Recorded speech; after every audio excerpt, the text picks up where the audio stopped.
do shit like that, but I don't have it now, so because otherwise there would be feedback and everyone would hear this echo that goes on and on and on.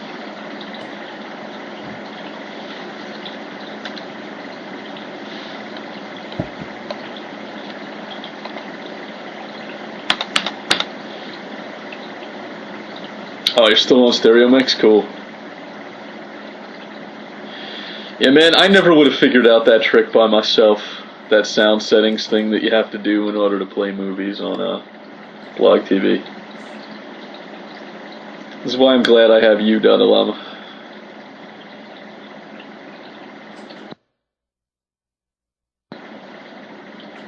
Well, that and other reasons, but you know, that's one of the many reasons.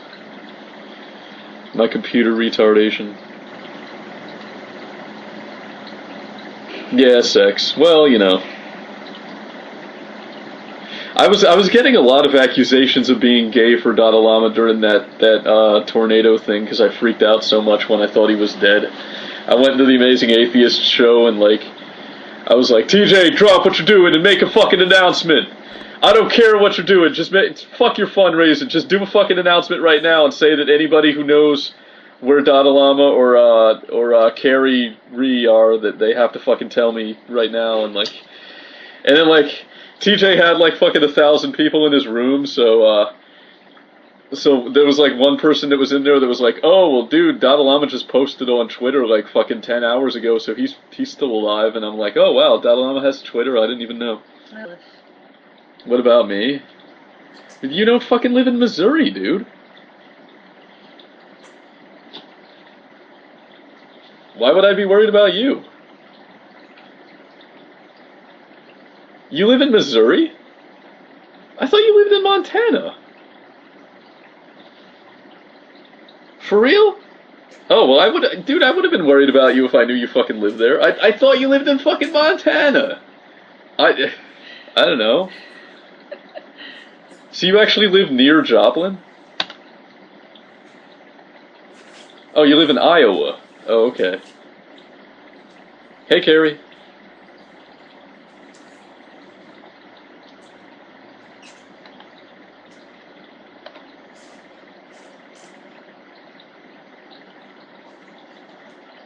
How come it won't let me give her fucking ops?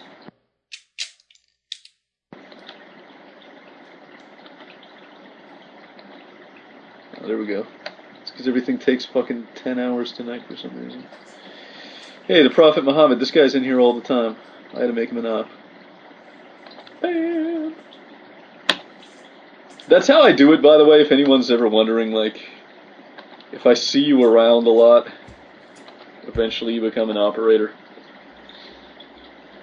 So, it's actually not like a favoritism thing, it's just like if I see your name all the time, I'm like, oh yeah, that's familiar to me, hence I like it.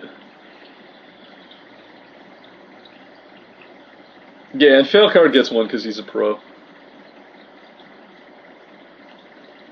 But don't kick anybody unless I have a lot of people in here, though, Failcard. Because the problem is I don't have a big enough audience for, like I'm not the Amazing Atheist. I can't have renegade ops just doing whatever the fuck they want. That if you start kicking people, it'll be just like me and you left in here.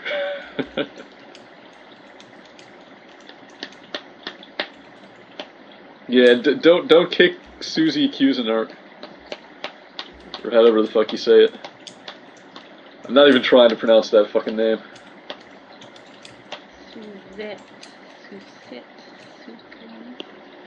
Suzette. Damn it, you're making me think about it. La la la la la la la la la la. Let's just call him Susie.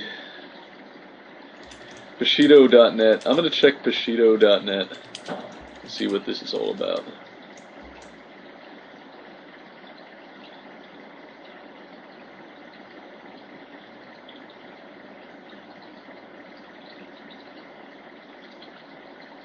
Oh, yeah, oh, okay, I've heard of this website now. This is like the UFC thing. Okay. So you know, I had a idea for a parody T-shirt that I want to make of those. You know those affliction shirts that all the tough guys wear. Like every time you see a frat boy these days, like they always have those affliction shirts that have like a crucifix in the middle, and there's like two flaming skulls sneering at each other, and it says affliction. And when you see that shirt, you know that guy could totally kick your ass. You know those shirts? No, not Tap Out. That's another brand, but it's like the same thing though. It's sort of like Tap Out. But you know those fucking shirts I'm talking about, right? You know those guys who are the category of those guys. And it's okay to refer to them as those guys, because there's nobody more those guyish than those guys are. Oh, Hulk fucking Hogan wears that gay ass shit these days? Oh, that makes me want to cry, man. Really? Shit. He was like a childhood hero too. How the mighty have fallen.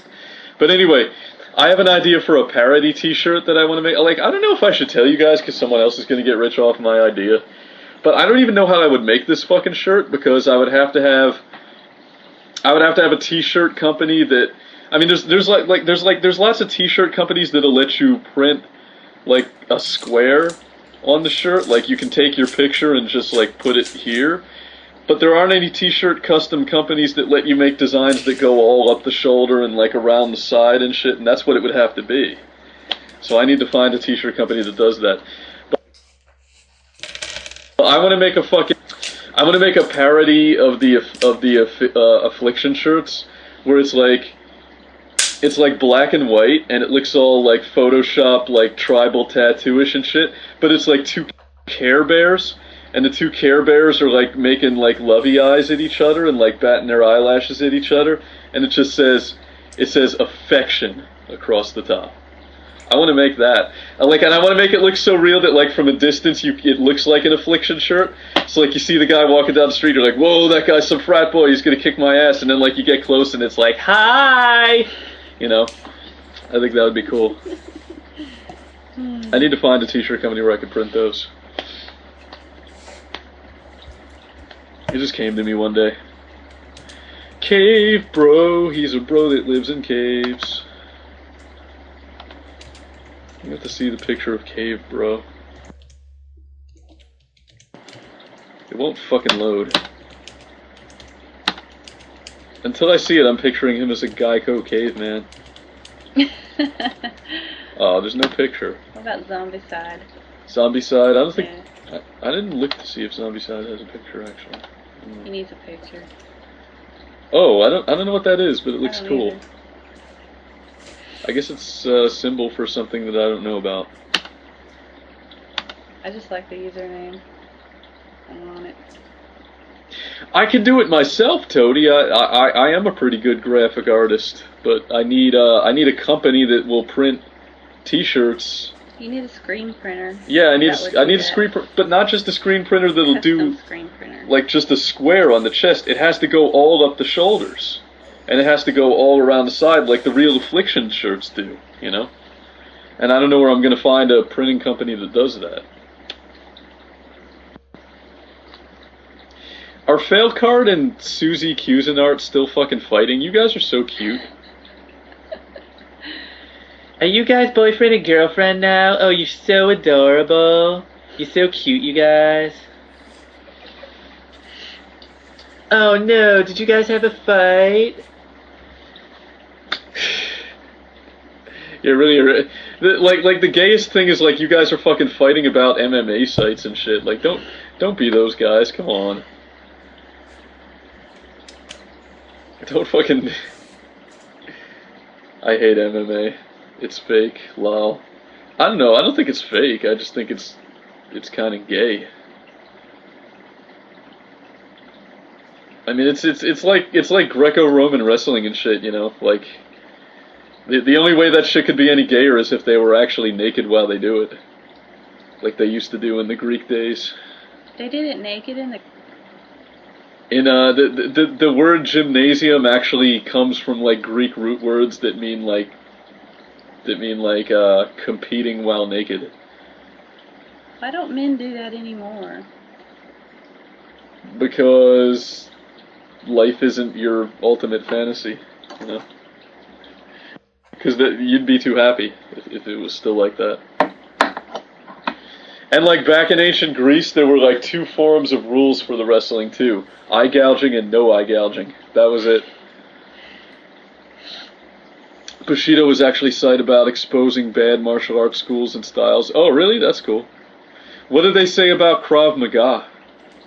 What do they have to say about that? Is Krav Maga legit? Because I think that's the one I'm leaning towards if I'm going to learn a martial art. And really, like, you know, marksmanship, I think, should count as a, dude, you totally just fucking kicked that guy. See, you know, like, I mean, you're my boy, Fail Card, and I've never seen Susie Q's in art before, so I'm not gonna, like, fucking take your ops away for that or anything like that. But I gotta ask you this, man.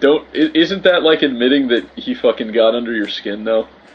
I mean, this is the reason why I don't fucking kick trolls anymore, because I do enough trolling myself, usually in tandem with you, that I know trolls consider that like a victory. Like if you get kicked out, it's like you won, you know? I mean, what you ought to aim for doing is like arguing the guy to the point where he fucking loses his temper and just like leaves or fucking throws a little fit or some shit. If you can't do that, you know, like kicking the guy is like giving up. I'm just saying, man. I'm just saying, bro. But, you know, that's all you, man. I'll be right back. I want to see if my Coca-Cola got cold yet. Will you put one in the freezer for me? Yes. Thank you.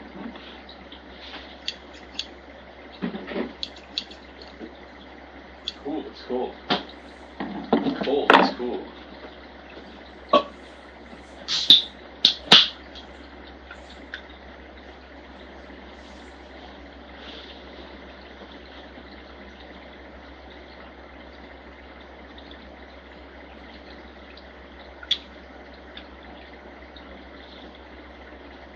I stole his voice. In reality, I won. Plus, we all know what the score is. Read the title, bros. Alright, man. Well, I'll tell you what. I'm gonna let that one slide because, you know, because you're a sexy, young man-child. But, just do me a favor. Do me a favor and don't kick anybody else tonight because my audience isn't big enough, man. Like, when there's only like 14 people in here, and you kick somebody out, it's like you reduced my audience by like 12% or some shit, you know? I mean, I can't do math, but I know it's like some high-ass percent. So give me a break, man. Like, give me a break, man. Now I'm trolling CCCP style. Yeah, you totally are, dude. You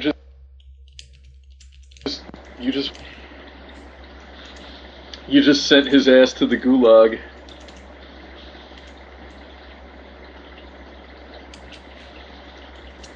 You just re-educated.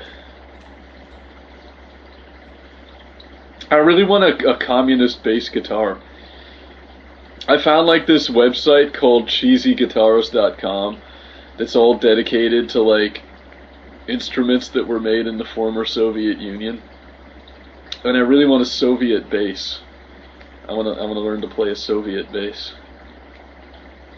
Cause they're cool. They have like the Cyrillic letters written on the headstock and shit, and like they look awesome. And I'm obsessed with the fact that the Soviet Union had musical instruments, and yet there's no well, I shouldn't say there's no Soviet rock bands, but like really there's no Soviet rock, none that have achieved, you know, real worldwide fame for obvious reasons. I like all of their military stuff. I like all of their stuff in general. I've been obsessed with the Soviet Union since I was a little kid. I think I always will be. And I'd have a hard time articulating the reasons why, because it's just so hard to describe. Do I know that troll-a-lo-lo-lo-lo guy? No. I don't think I do.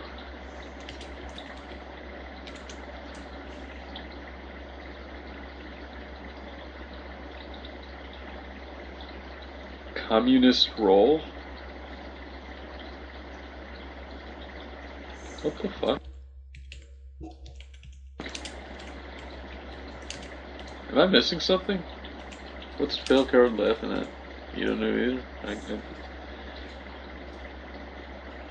Code, L code.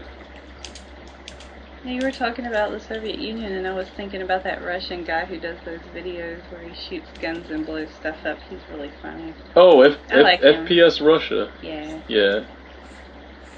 You like him for the wrong reasons, though. You just think he's cute.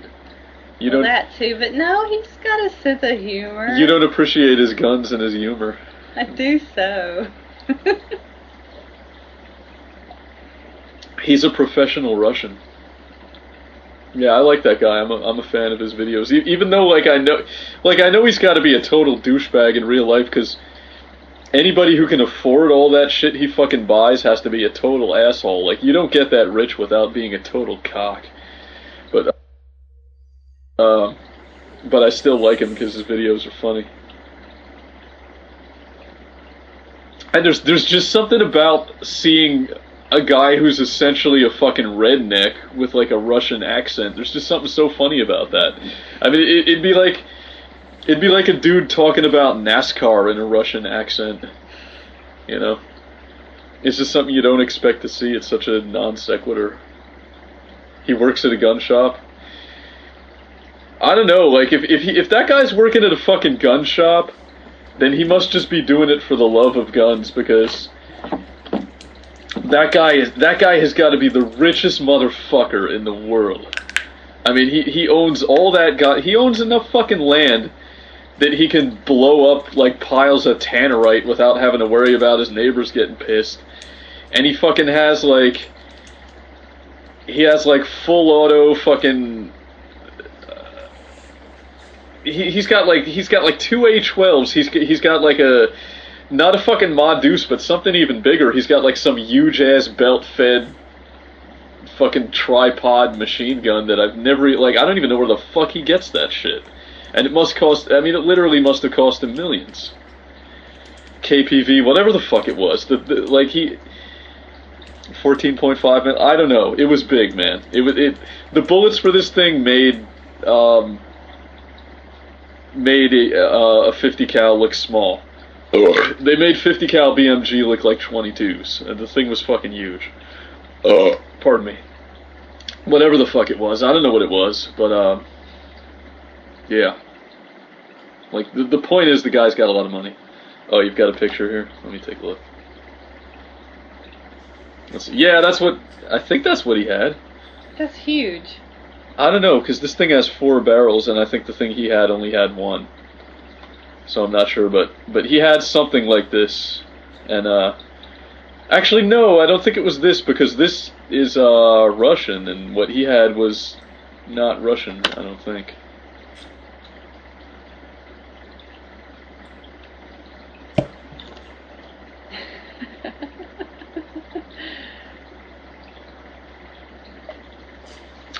Kariri is getting turned on by the gun talk. I'm just gonna call you Carrie. I'm not gonna say Kariri every time. If somebody doesn't know who I'm talking about, then they can just eat a dick. Because that's hard to say. Kariri.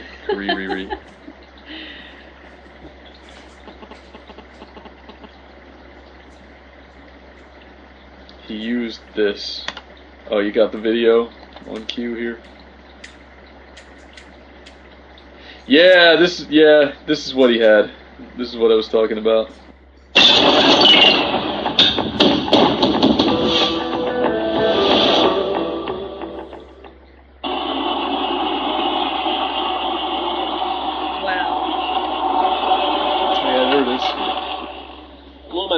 is FPS Russia, and I've got something very nice for you today. This is a 14mm buffer. It's an awesome... But you guys know what I'm saying, right? I mean, like, who can afford that shit? You know what I mean? Like, this guy's doing more than just working at a gun shop, clearly. Like, he's some kind of fucking stock market tycoon, buying shit like that. I mean, who has the money for that? Like, are you telling me that thing cost any less than $500,000? He might be. That guy might work for, like, the Vorvaziconia or some shit. I could really see that. I mean, I didn't see the star tattoos anywhere on him, but he might have them, like... Do they have the star tattoos on their elbows or just on their knees? Does anybody know?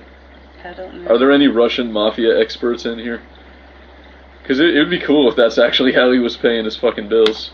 That wouldn't be staying very low under the radar, though. No. I think the other Vorvaziconia guys would be pissed. Let's see. Let me see about their tattoos. If there's any way to distinguish them.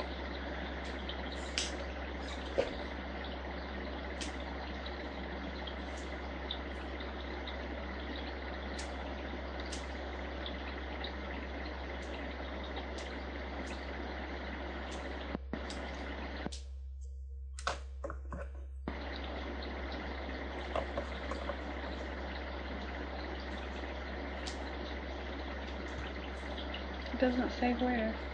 Yeah, it doesn't say. It just says that if a non-member has the tattoos, they'll kill you for it. That makes me want to get them.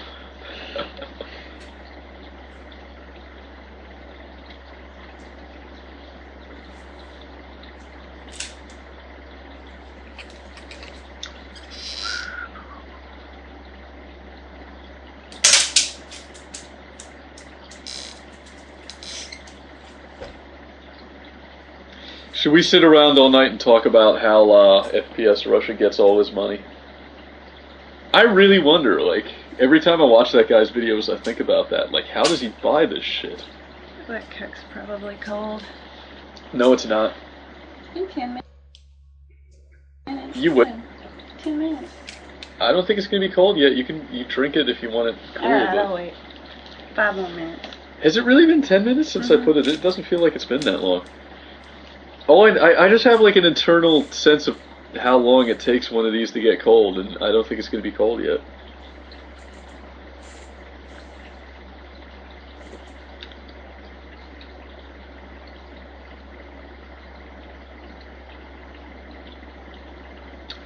I just heard he worked at a gun shop and would explain his other weapons. That would explain his other weapons because he could just use them from the store and not actually own them. Yeah, I guess that's true. But what kind of gun store has the sort of shit that he has? And I don't think you can even fucking legally own an AK-12. Because, the thing with machine guns is that, it's not illegal for a civilian to own a fully automatic machine gun. But in order to own it, it has to have been produced before the machine gun ban, which was in like 1980. Failcard would know the answer to this question. 1986, 87. I can't remember. But the point is, like, all the machine guns that were in private ownership before the ban came down, you can legally transfer them and sell them. 1986, yeah, you could sell them, you can transfer them. You got to pay a tax to the ATF for every sale. But you can still have them. But there were no AA-12s before 1986. That's like a new gun, so how the fuck could it possibly be legal for civilians to have that? I don't even understand how that could be. Unless he's like, you know, working for Blackwater or some shit, and he's got, you know, he's like above the law like those guys seem to be for a lot of this stuff.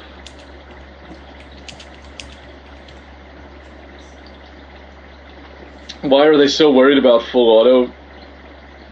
Because, I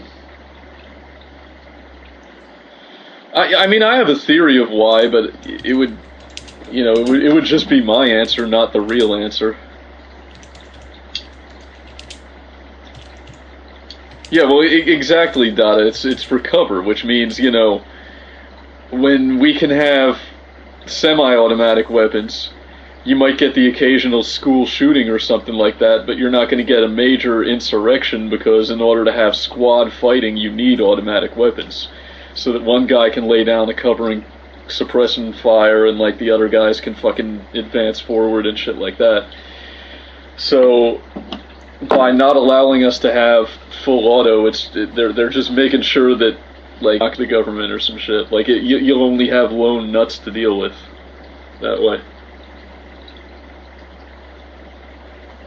And a lone nut can still do a lot, so I don't really give a shit.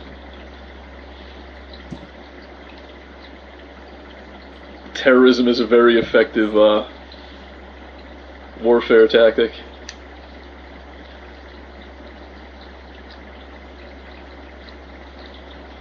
But that would be my theory as to why. And it used to, like, I mean, there was a time, you know, in the fucking 1950s and shit, you could just, like, order a machine gun through the mail. Ugh. With no background check or anything. And they didn't have too many school shootings back then. So I'd be at a loss to explain why things have changed and we've gotten so violent. I think it's just culture.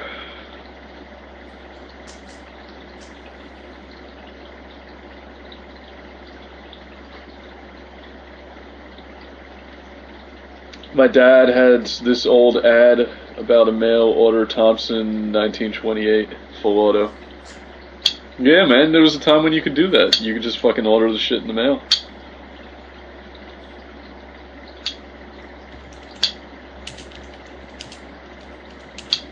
And really, like, you know, if you want full auto bad enough, you can still get it, but I don't see any reason for that unless you're going to be in a squad of, like at least 6 dudes, you know, like, if you're doing something by yourself, you don't need that shit.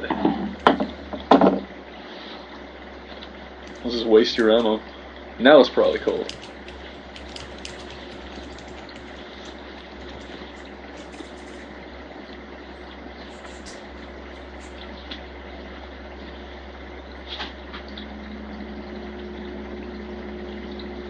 Yeah, if I was gonna rock a Thompson, I would use the stick magazine. Like they had in World War II.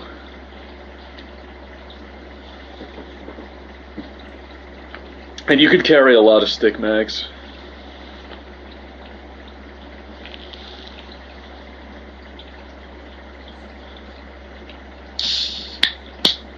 Is it cold? Mm-hmm. Fake, have you ever watched Deadliest Warrior? Man, I love Deadliest Warrior. That show is awesome. I mean, it's totally fucking retarded. Like, you know, I don't watch that show for realism or anything, and I realize that everything they do on there is bullshit, but I watch it because it's fucking funny. My favorite episodes are Taliban versus the IRA and Spetsnaz versus the Green Berets. And I have to say that, like, out of those 2 episodes, I totally agree with their assessment of what the outcome would be.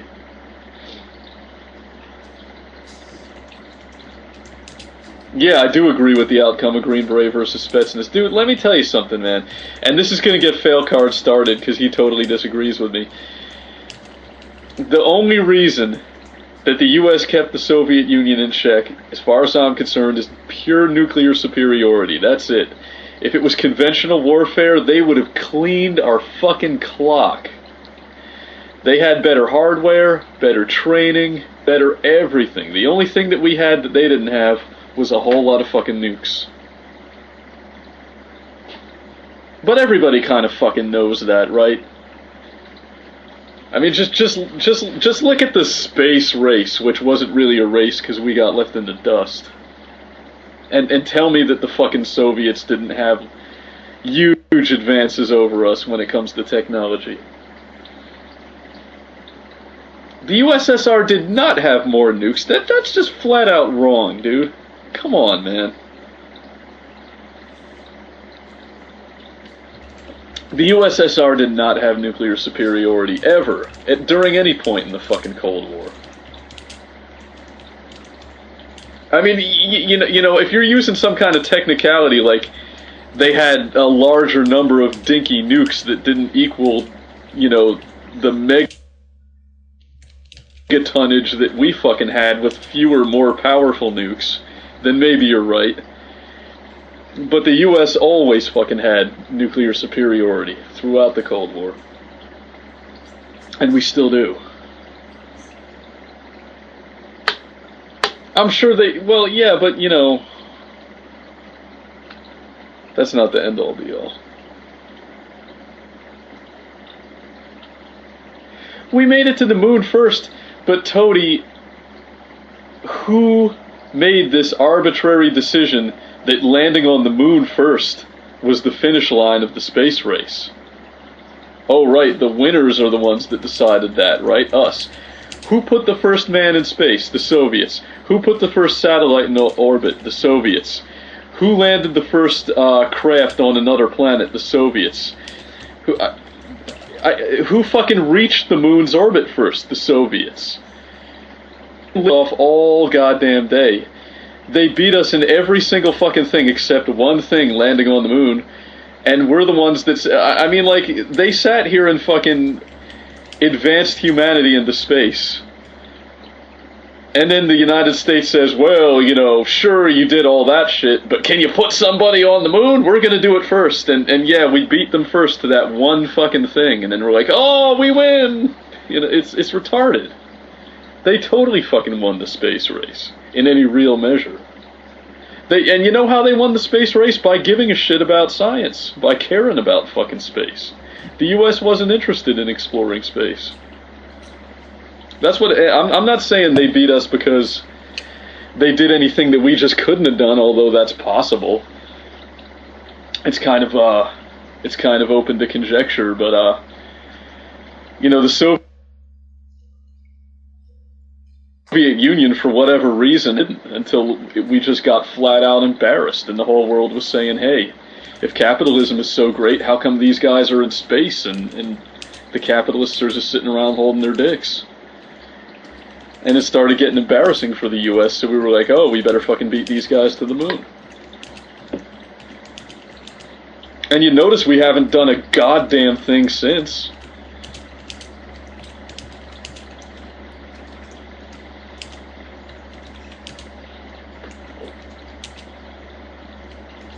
You know, there's a group called the Planetary Society. It was founded by Carl Sagan, my namesake. And it's basically the goal of this is for private space government dropped the ball, so it's up to private investors to pick it up and run it into the end zone. And their last big project that they tried to do was to put a solar sail satellite into orbit, which, if it had succeeded, this actually would have been a daytime visible object. Like, you would have been able to go outside and look up and see this little blinky reflective solar sail in the sky. Which, and you can only imagine how that would have affected people's attitudes about space. It might have really kicked something off. They tried to, they were going to use a decommissioned Soviet Volna rocket launched from a Soviet sub to get this thing into space. And I can't remember the reason why it didn't work. I think somebody calculated something wrong, or some damn reason. But the point is, like, I find it funny that even after the Soviet Union collapsed, like, it still takes their hardware to get anything done in space exploration. That's how fucking lacking we are. Oh yeah. Why did George Bush pull that out of his fucking ass? I remember when Bush, and he did the monkey smirk that he always does too. Like, it was right in the middle of some fucking low point in his approval ratings. Like, it was right in the middle of fucking the Iraq War or some shit. And he's giving a speech, and just randomly, out of nowhere, out of left field, he's like, and I would like to see us undertake a manned mission to Mars. Notice that? Like, he used to get this smirk where, like, he looks like he's real proud of himself, like he just spelled his name with the alphabet blocks or some shit. He's like, I would like to see a manned mission to Mars. And he kind of bobs up and down like a happy retard, like, yeah. Yeah, so much for that. Where's my fucking manned mission to Mars, Bush? You bastard. 2 fucking wars and like, we can't even go to Mars. God damn it. And no one remembered that either. Everybody fucking forgot that he said that shit. I was the only one that was like, hey, remember when he said we're going to Mars? What happened to Mars? And people were like, he never said that, shut up. I'm like, yeah, he did! Yeah, he did! He said we were going to Mars! I don't remember that either. I mean, fuck, like, if Kennedy had failed, would have been calling for his fucking impeachment. They would have been furious. But fucking Bush makes this pie-in-the-sky promise like he's gonna put fucking men on Mars, and nobody even remembers the goddamn shit the next day. God, the attention span is just fucking dead in this country, I swear. Presidents can say the most outlandish shit and everybody just fucking forgets it. I remember the gynecology comment.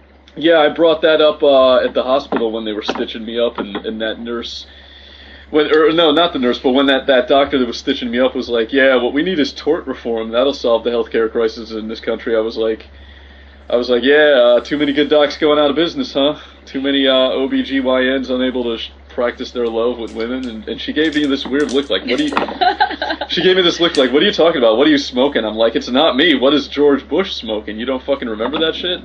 She's like, I don't know what you're talking about. I'm like, man, doctors don't fucking pay attention to politics in America. We're all just a bunch of fucking zombies now. I bet Obama could fucking give a press conference and just say some fucking ridiculous shit, like I bet he could just give a fucking press conference and be like, you know, to solve our national problems, we are going to begin an extensive program to exterminate the Jews. And like, no one would fucking notice it. Like, I really bet there wouldn't even be like a big uproar or anything. Because you're all asleep. You're all we're all fucking stupid in America now, aren't we? These guys can just say whatever the hell they want. And nobody holds their feet to the fire anymore. Nobody holds anybody accountable. They won't notice it because he killed Osama. He didn't kill Osama! God damn it! The fucking Navy SEALs killed Osama. I'm so tired of people giving presidents fucking... God, he didn't do shit. They would have fucking killed that guy no matter who was in office. I doubt... And you know, I don't even buy this explanation that like, oh, he signed the fucking order for the mission to go down or whatever. They probably briefed him on that shit when Osama was already dead. They probably had somebody come into the Oval Office and be like, hey, we got Osama, you want to get in on this and like get in on the photo op? And he was like, fuck yeah, I do. And then they probably like backdated the order and had him sign it or some shit. Come on, do you think this guy's like sitting in a war room somewhere looking at the big board? Obama's a fucking cheerleader just like Bush was. You like my Obama voice? It kind of sounds like Sean Connery. No, this is the Sean Connery voice, This is the Sean Connery voice. That gives me the creep. Do you think Sean Connery is sexy? No, I don't. No? I think he's creepy. Are you sure, Ocean? Yes. Do you like it when I talk like this? Mm-mm. You don't like it? No. I don't like it. Shuck it, Trebek.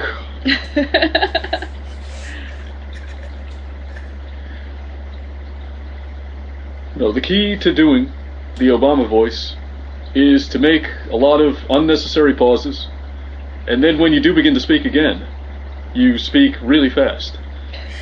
That's the key to doing the Obama voice. He's sort of like William Shatner.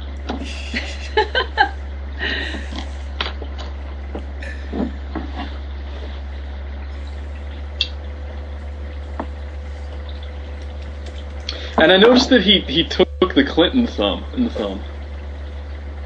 Do you guys remember the Clinton thumb? Where like every time he talks he goes like this for some reason? Like he's flipping in an invisible coin. Oh yeah, I remember that. Well, I noticed that, I guess it's like a Democrat thing, because fucking, Obama has been doing that too. My fellow Americans, Donald Trump is a faggot.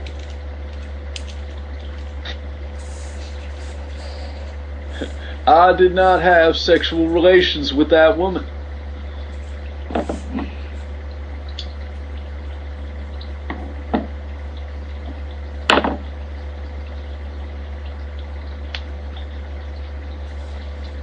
Oh, did Bush do the thumb? I don't think Bush did the thumb. I don't remember him ever doing it.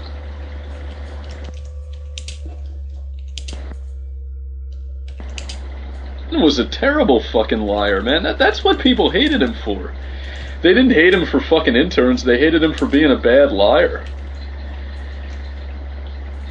You know, Americans don't mind like lasciviousness. We just expect you to at least be able to fucking tell a decent lie about it.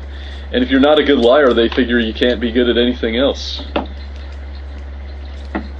That was Clinton's fucking problem, is he kept backpedaling and making himself look terrible. At first he was like, my fellow Americans, I guarantee to you, I did not have sexual relations with that woman. And then like a few weeks later he's like, my fellow Americans, I did have sexual relations with that woman. He did. But blowjobs don't count as sex. And then like a week later he's like, okay, blowjobs do count as sex. But I pulled out. And then a few weeks later he's like, okay, I didn't pull out. You know, like he just kept changing his story over and over and over again. That was the problem. People hated him for the same reason they hated Nixon, because like it was obvious how much contempt he had for us. Like he thought we were stupid, you know? And that's what people don't forgive. They'll let these guys do whatever the fuck they want as long as you don't, you know, as long as you're a good liar. What did I come back to? Well, we're talking about presidents, I guess. So essentially we're talking about nothing.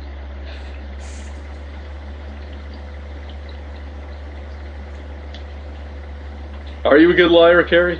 That's a good thing for Dadalama to know, I guess. Should I go be...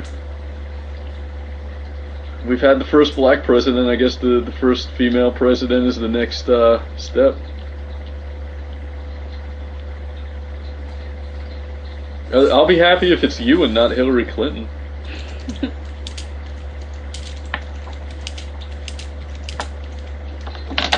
Yeah, right, Falcard. Like, you don't want her having PMS with her finger on the red button, right? I hate it when fucking people say that shit. Oh, man. I've actually heard people say that in real life.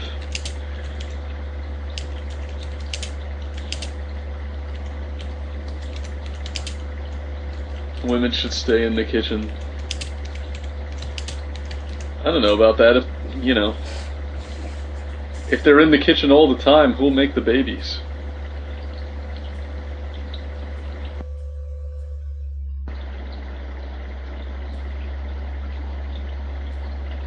Black men had the right to vote before women did. Is that true? I'd have to check on that. It seems like something that would be true. I'm not sure which came first. But I doubt that all black men had the right to vote before women did. Like, maybe black men in certain parts of the North did. But I doubt they all fucking did.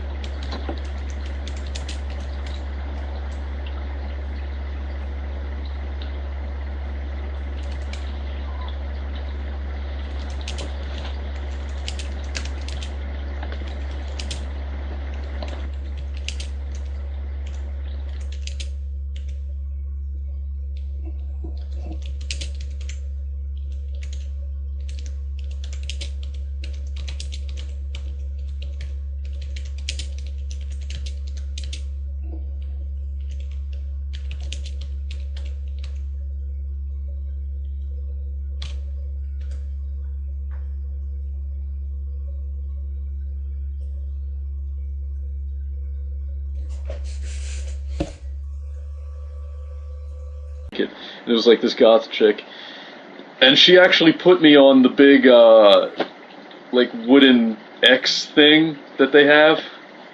That, like, I forget what they call them. There's some name for the thing. It's like a Saint somebody's cross. No, it's not called the rack. The rack is the thing where they twist the crank and it stretches you or whatever.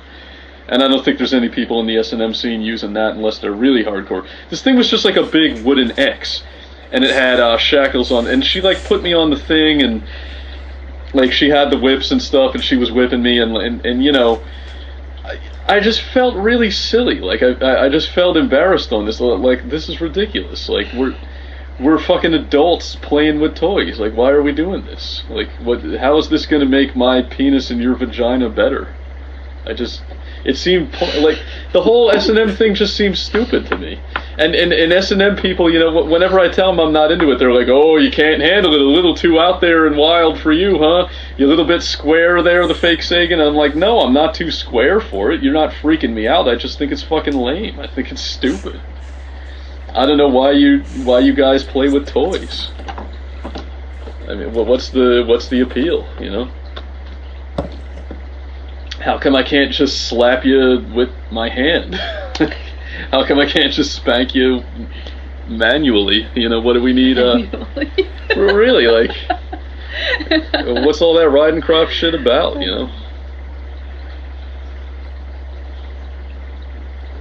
I like doing shit I guess I'm old-fashioned, I don't know. Although you don't get much more old-fashioned than, like, using Spanish Inquisition shit in the bedroom, I guess. Maybe I'm not old-fashioned enough. You can pretend she's a Bond villain. Do you expect me to come?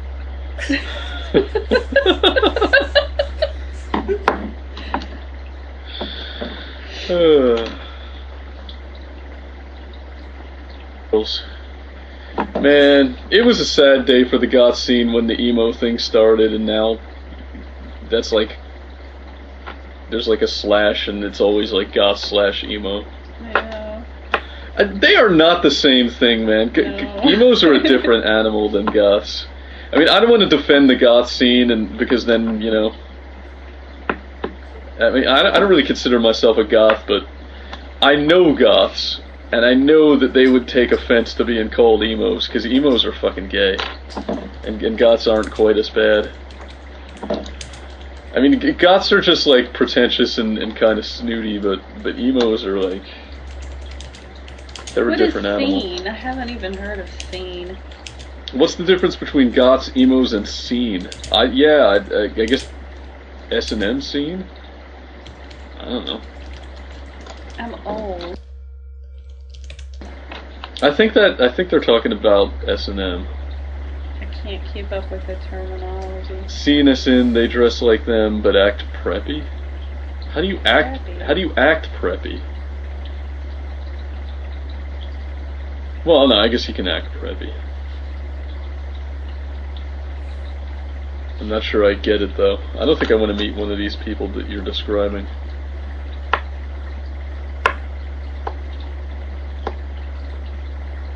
Like Twilight fans. Well, those Twilight fans are just Twilight fans, right? I mean, they're their own category. I like the episode of South Park where the goth kids have to get up at the school assembly and explain the difference between them and Twilight kids.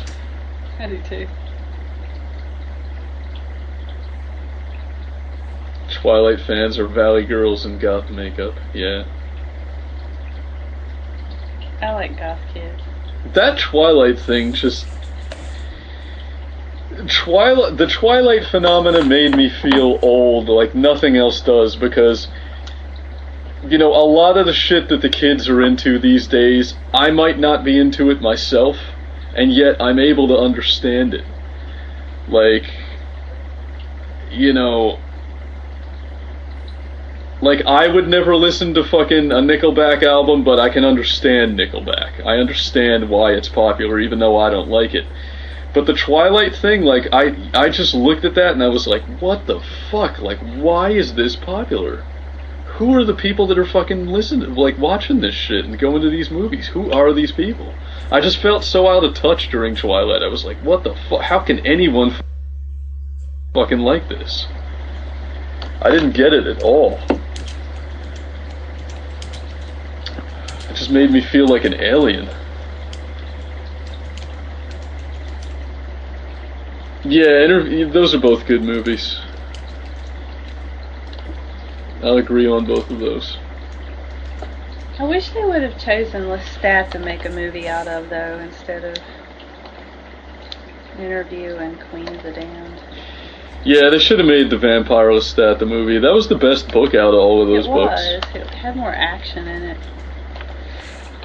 I couldn't even get through Queen of the Damned. I read like the first half of that book, and I was like, how, you know, I can't read 15 pages of somebody describing the outfit someone's wearing. Like 2 fucking pages just about like the fucking jacket the guy has on. It's like, god damn, Anne Rice. And a little bit of stat, but that was a cool ass fucking book, because like he's got like swords and he's fighting wolves and shit. Like, you know, any guy can fucking read that book. That's like some fantasy shit. But the fucking the Queen of the Damned was just boring. It was more like a soap opera. I had to put it down. I had to give up on that book.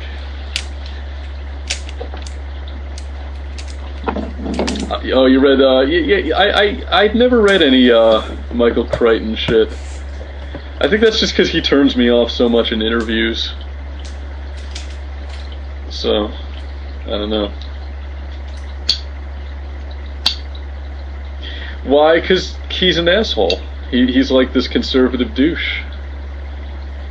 I mean, I like his. I like some of his ideas. I thought Sphere was pretty cool, but he doesn't do anything for me. He seems like the kind of guy who would have voted for Ross Perot, you know, I'll put it that way. He just seems like a clown.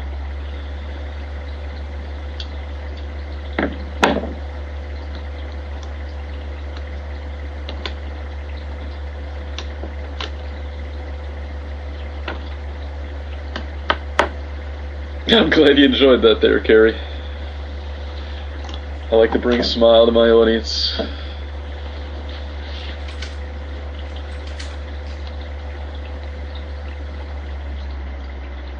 I think this is the most people I've had in a BlogTv show in months. Oh, I know fucking why. Why? That's why. This is why right here. This 4-inch space between here and here is the reason why I've got fucking 20 people in here instead of 8. That really is why. I'm serious. I was looking at the Live Now section of BlogTv last night, and I saw this one show. It was called Cali Girls For You. And it was just these 3 fucking vacuous bitches, like these annoying fucking teenage bitches, man. And they were just sitting there like they had the camera panned from here down, so you couldn't even see their faces. And they were just wearing bikinis in front of a hot tub and talking about the dumbest shit. Like, I mean, their conversation was so fucking dumb that I can't even remember it. Like, my brain formed a callus around it like a club foot.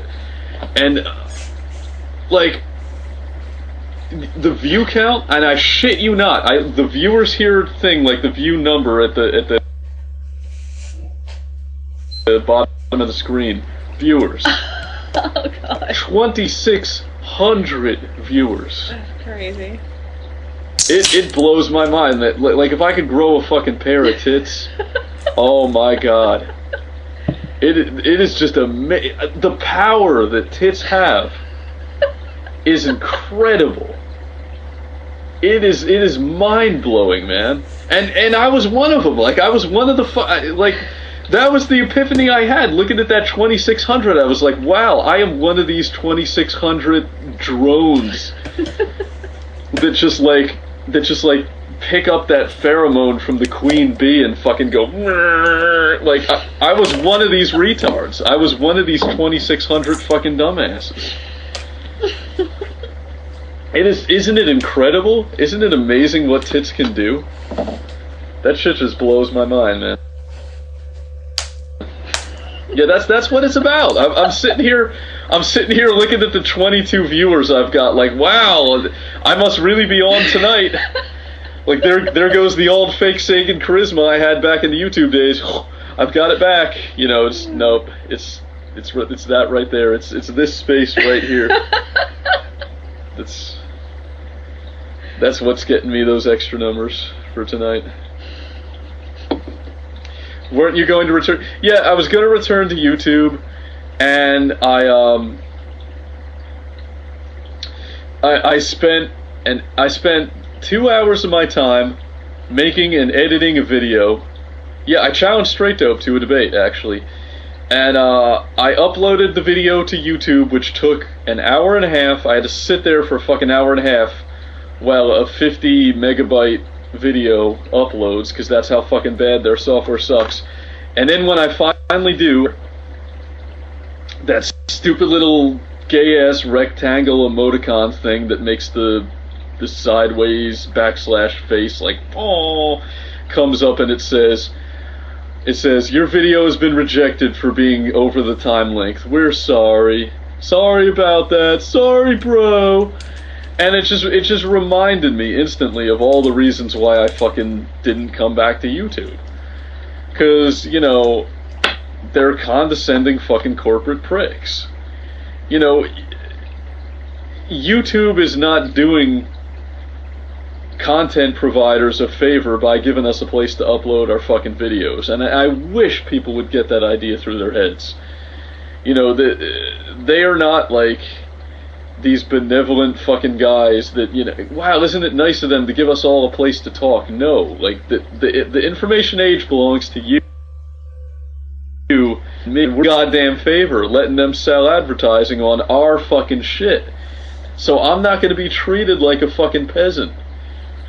I'm not gonna fucking bust my ass making videos, and I do think I'm a talented guy. I think I make good videos. Yeah, I don't need you guys to say, oh, but you're so good at it, Fake Sagan. I know I'm fucking good at it.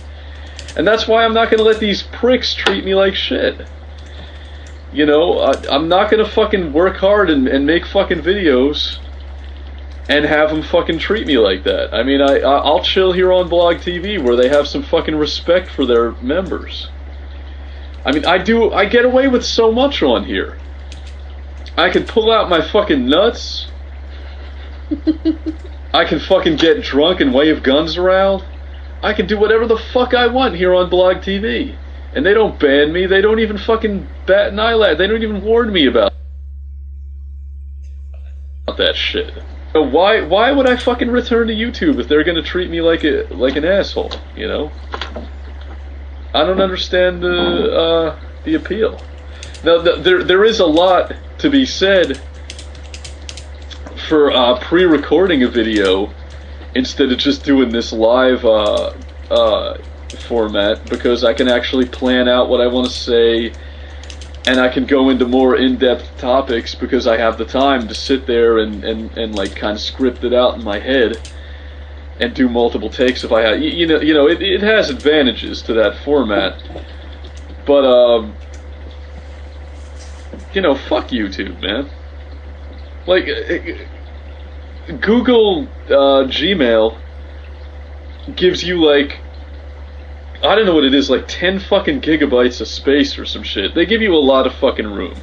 And the fact is, it's Google. Okay, like, they're not to fucking put a 15-minute time limit on your ass for making YouTube videos. They're just fucking with us. They don't, you know, it's not that they don't have the bandwidth to give us. They're fucking with us. They're doing it because they know that it dumbs down the discourse. They're doing it because they know that you can't fucking make an intelligent video in under 15 minutes. You have to make skits. You have to just produce a skit. A dumb little fucking fluffy, short attention span commercial. And I don't want to fucking make videos like that, you know? I'm not going to do it. Now what I might do, because I've been told that if you upload enough videos, they'll remove the time limit. So what I might just do is upload some bullshit on my channel,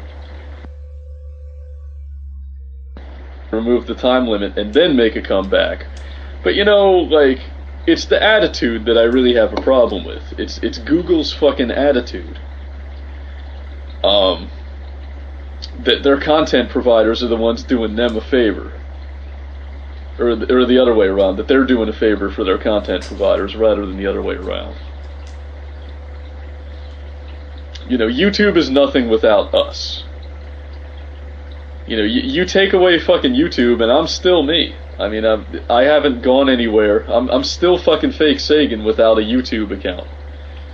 In fact, I'm doing real shit now. Like, I'm starting a burgeoning acting career, and I've gotten auditions for a reality show on FakeSagan's. So, like, fuck YouTube. You know, like, I'm not gonna take their fucking condescending attitude. I'm not gonna fucking sit there for fucking 2 hours doing hard work and making a fucking video, and I hate this fucking attitude people have, like Straight Dope, where they think that, you know, that vlogging is fucking easy, because, you know, his fucking bitch ass doesn't do it. Like, he just has to, you know, he thinks that what guys like me and TJ and fucking Cody do is easy, because for him it is easy. All he has to do is record a goddamn vocal track and take some pictures off of Google image search, and that's it. And he's like, oh, how dare you e-beg and ask other people for money when what you do is so easy. It's not fucking easy. Try making a real fucking video. Try actually, you know, doing a little bit of performance, which is what it is. You know, you gotta be engaging and charismatic in order to actually vlog. You have to engage the fucking camera, you have to keep your energy level up, and then you gotta start the editing, which is another, like, 3 fucking hours. And, you know, and then have Google treat me like shit. Sorry, bro, rejected. Fuck you. You know, like, what do they take me for? I'm not a serf. I'm not a peasant, like somebody said. I'm not gonna fucking do it. Did I ever see your old videos? I saw a few of them, but I can't remember what they were like because it was so many years ago.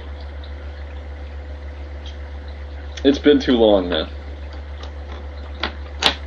But you know, to be fair, I forget a lot of fucking shit. Because I smoke a lot of weed.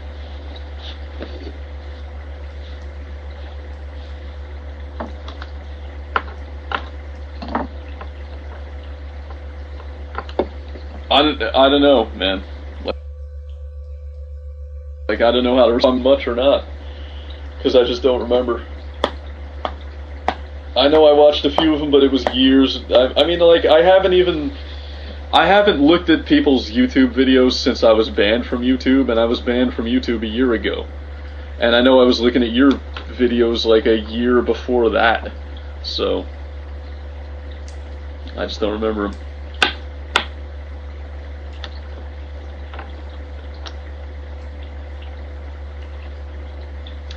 What was I banned for? Bullying. I was banned for bullying Richard Coughlin. Yeah, bullying a bully. Exactly. I'm a big mean. I'm the schoolyard tough guy, right? Because I laughed. Don't laugh at somebody's nervous breakdown. That's bullying. They're having a nervous breakdown is because they're afraid that somebody's going to pwn them, and it's the same guy who hosts a Pwnage Olympics on a regular basis.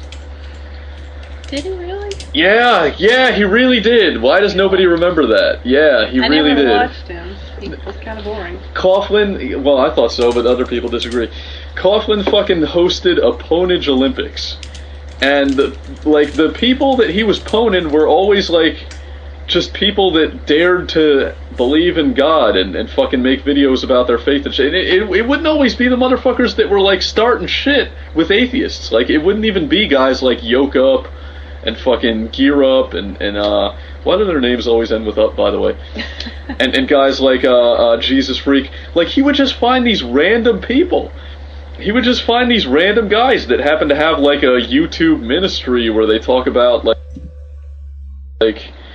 biblical shit, and he would just pwn the guy and talk about how you can't please your wife in bed and shit, and just be so fucking rude. And he'd host a Pwnage Olympics where he would give out awards for the funniest pwnage and the meanest pwnage and the badass, just I've got big ass nuts pwnage, and all these different categories for pwnage. And then fucking TJ threatens that he's gonna pwn him and doesn't even make the goddamn video, but he gets so fucking scared, he's like, oh, TJ, why are you doing this to me? What did I ever do to you? Ah! And he starts crying, and I thought it was funny, so I fucking, he made a video like that. 10 minutes later, he takes the video down because he was ashamed of it, as he should fucking be. And I fucking re-uploaded the video and laughed at it. And I was a bully. I got banned for bullying. And then they unbanned me, and I was like, fine, well, okay. Okay, that my banning was bullshit, and it shouldn't have happened. But don't think that just because of that, I'm not going to fucking re-upload the video. Because there was no reason why you should have taken it down in the first place. So I re-uploaded the video, and then they banned me again. I'm like, well, okay.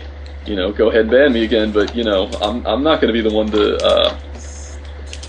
to back down in this instance, because I didn't fucking do anything wrong. I mean, if they want to fucking have... If they want to have a romper room where people aren't allowed to disagree, and where we can't fucking say some unkind words to one another, that's fine. That's okay. But if you're gonna do that, apply the shit evenly. You know what I'm saying? Because there's a lot of goddamn pwnage videos on YouTube that they don't do shit about. So how come you're gonna come after me in one specific instance? That's ridiculous. That's all. See, now the fake Sagan case, or whoever he is going to re-upload this video on YouTube, and people are going to say, whoa, fake Sagan's still butthurt about this years after the fact, but I'm just explaining why I'm not going back to YouTube. I mean, they are a fucking... Ever since Google took that shit over, it's been kindergarten. I think 2 fucking grown-ass men ought to be able to act like tough guys. I think I ought to be able to insult somebody on the internet. Why can't I insult somebody on the internet? I mean, goddamn, do you guys watch straight dope videos? This guy says the most heinous shit. I mean, he fucking says shit that nobody who shows their face would fucking ever fucking say, because no one would want to look like such a... no one would personality attached to the statements that this guy makes. But they don't fucking ban him for bullying, but a guy who actually fucking shows his face, can laugh at a motherfucker for crying because he's afraid of getting pwned, and that makes me a bully? God damn! I think there had to have been an ulterior motive going on. They must have targeted me for my political opinion. That's all I can fucking assume. Because you gotta be kidding me. It just doesn't make sense.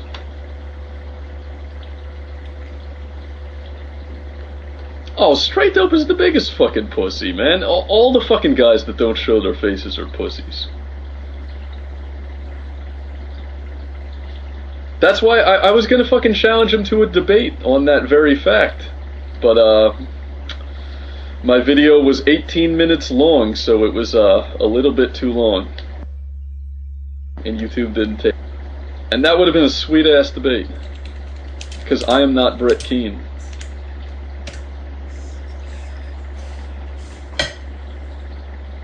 No, I'm not gonna split it into 2 parts.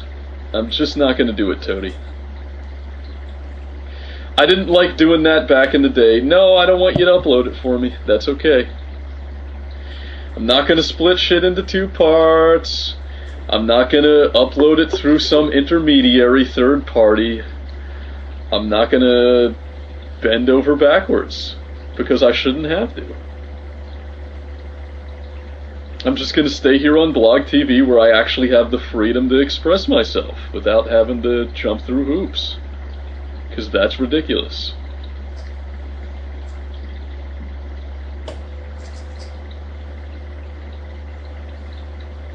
I don't see how it would give anybody ammo. It's because, you know, it's not my fault that YouTube has dumbass restrictions. But is he growling? Yeah. Is he dreaming, or is that... Give him here. What are you barking at? What's your problem? What's the matter? What's the matter? Are you mad at Google?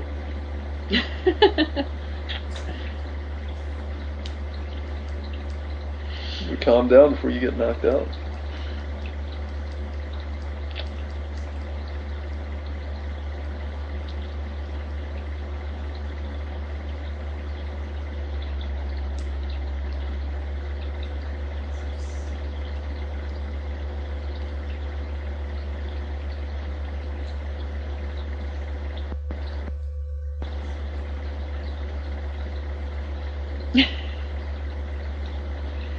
I gave up trying to make sourdough, Dada.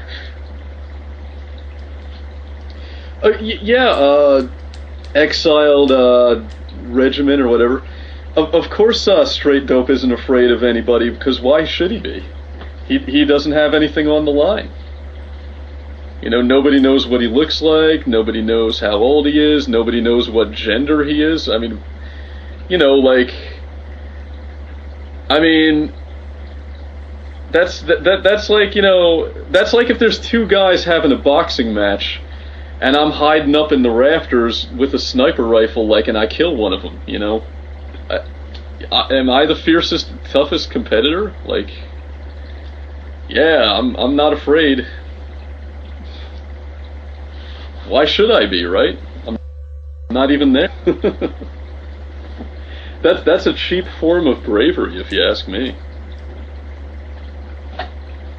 Is that what bravery is? Like hiding in the shadows and you know, this, like, I couldn't stand when people called the 9/11 hijackers cowards. I said, oh, that's a cowardly act of terrorism. Like, no, it wasn't. It was ballsy as fuck.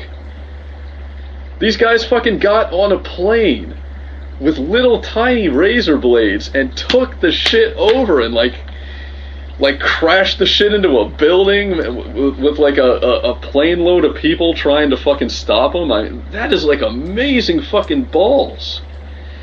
But, you know, we have this backward sense of values in this country where, like, the people we consider brave are the ones flying the F-16 and dropping smart bombs on motherfuckers' houses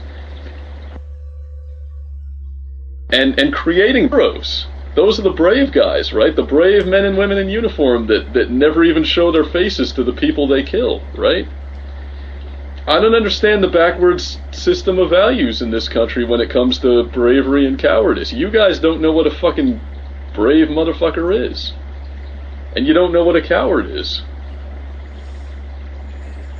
I can explain it to you really simply. I can make this clear for you right now. Alright? To be brave, you have to risk something. In order to be brave, there has to be risk. If you're not putting anything on the line, you're a pussy.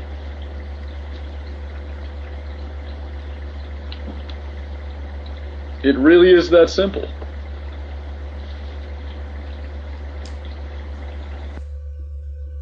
Music, man, but then you sold out. Now it's all about commercialism, right?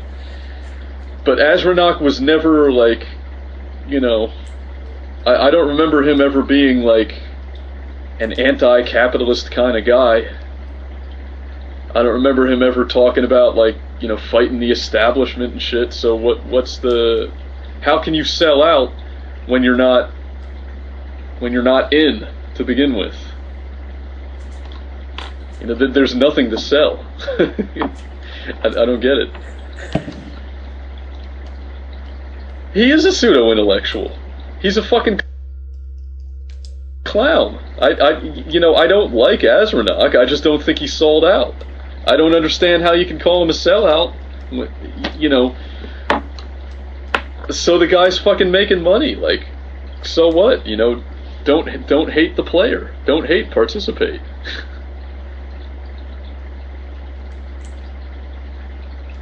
You know, do you want me to fucking go to McDonald's and call you a sellout for fucking making your living? I mean, the guy's putting money on the fucking table. We live in a capitalist economy. People have to fucking compete. I might not agree with that. Maybe you don't either, but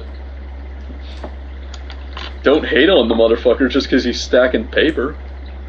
Gee.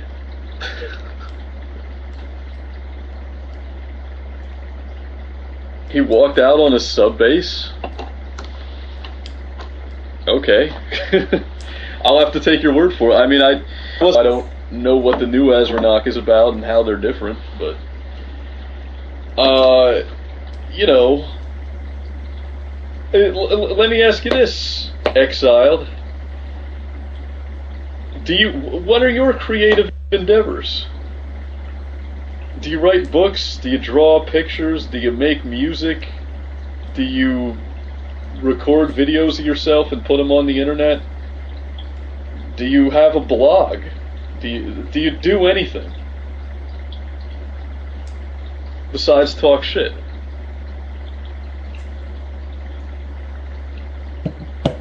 Because I can't help but notice that most of the people who accuse people of being sellouts don't do anything.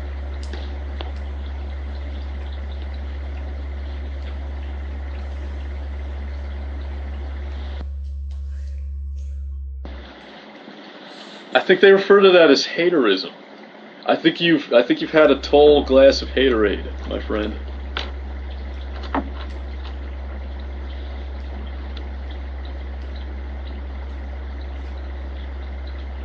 And I'm not Joe Capitalist over here. Like, I mean, I'm a broke ass motherfucker, and a lot of that has to do with the fact that, like, I don't want to compete in a system that I find reprehensible. It really kind of grinds me down in my day-to-day life, because when I get opportunities to make money, I know it usually...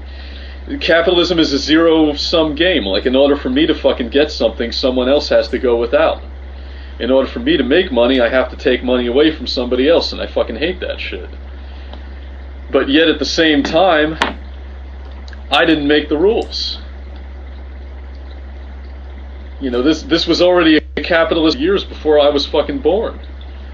By the time I slid out of my mother's vagina, I was, you know, like, I got dropped into this meat grinder, and I have to compete too, or else I starve.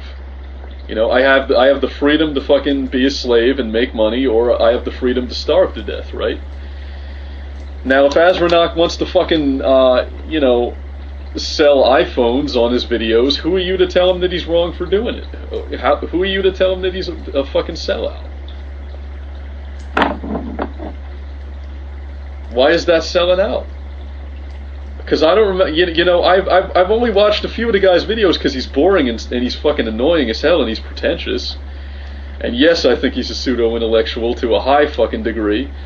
But I watched a few of his videos back in the day, and I don't remember any screeds about capitalism. I don't remember him ever saying, like, you know, like, fuck fuck the rich man, and so why is he a hypocrite now? Why is he a sellout? I'm gonna let this go because I feel like I'm raking you over the coals, and you're not gonna defend your position because you. But the point is, I just think that's stupid. I think it's dumb to call the guy a sellout. There's nothing to sell out on. He's not betraying his principles because he's never fucking said anything about not making money. I mean, I think the guy had books published before he even started making YouTube videos, and clearly he must have made some money from those books because he got a real publisher instead of like Lulu and that vanity publishing shit. Now I heard that his books suck. I heard they're pretty fucking retarded. But the point is, he was already competing and making money before he had to begin with. So how did he turn his back on his subs? You know, he's not a sellout. You're a hater. Blow it out your ass, you know?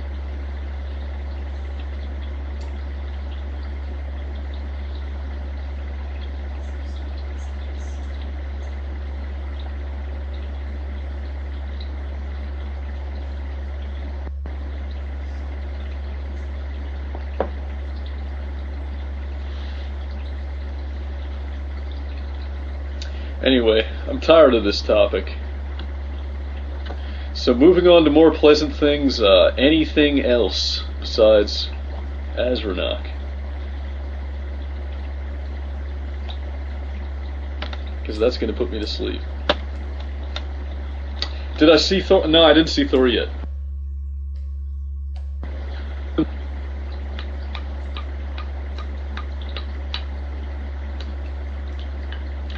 Did it suck? TJ mentioned to me that he saw it the last time he was over here, but I don't remember whether he liked it or not. We didn't really talk that much about it. He just mentioned offhand that he saw it. Or no, he mentioned that he was on his way to go see it. That's right. Okay. That would be why then. Not incredible, but good? Huh. Yeah, that sounds like every Marvel movie that they've made lately.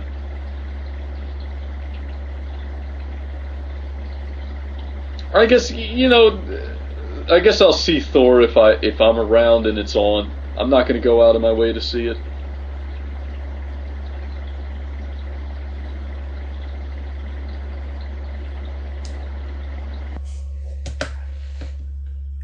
I wasn't that.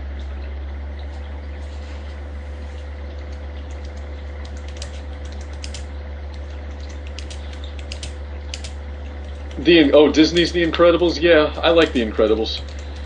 The only memorable part about that for me, though, is like the two old guys at the end of the movie where like they're watching them destroy the giant robot or whatever, and like one of them looks at the other and says, "That's old school." Like, for some reason, that was the only part of the movie that made me laugh. So for me, The Incredibles is That's Old School, the movie.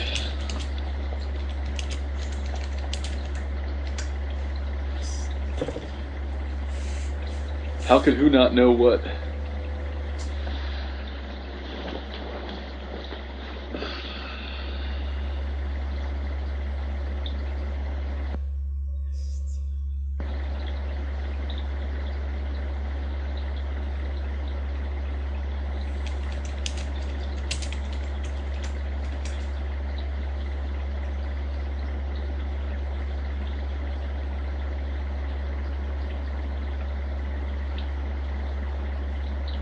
Who's mad? Am I mad? I'm not mad, bro.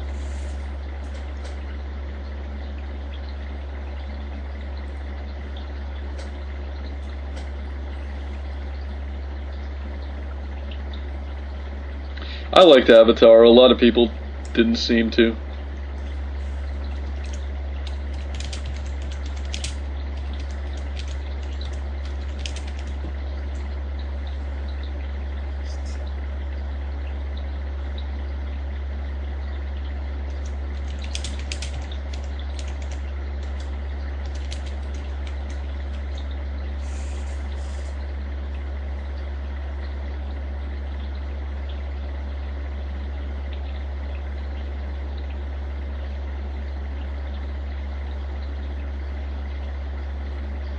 Hey, fail card. I just want to let you know, if you want to fucking kick that guy, go for it. I don't care if you do or not, but if you do, I'll just laugh. I'm gonna go smoke a cigarette.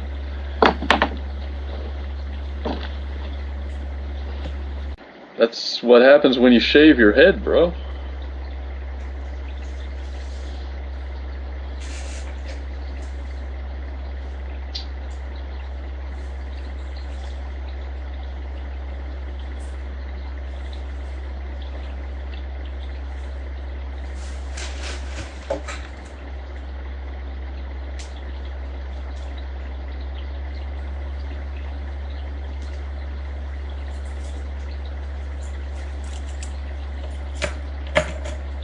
Yeah, there's still no light. I just put the low light boost setting on my webcam.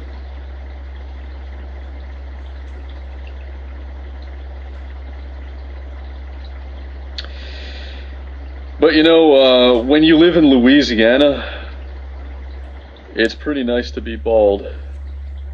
Because I don't know if you've ever been down here, but it's hot. I think that's the same reason The Amazing Atheist did it, because he just recently moved back. Am I racist? Yeah, I am a little bit racist. I'm not a bigot, though.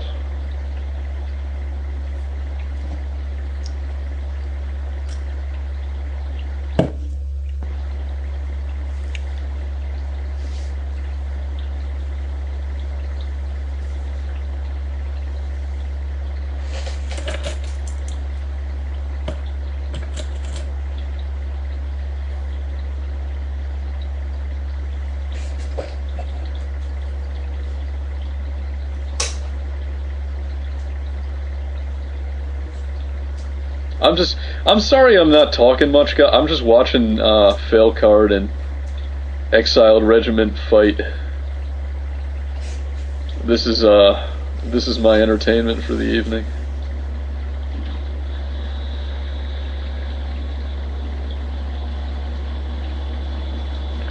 And I'm proud of Fail Card for not having kicked this guy yet. I think he took my words to heart about how the real way to defeat somebody is to pwn him instead of kicking him. I believe you can do it, Falcard. I think you could pwn this guy. I have my utter confidence in you.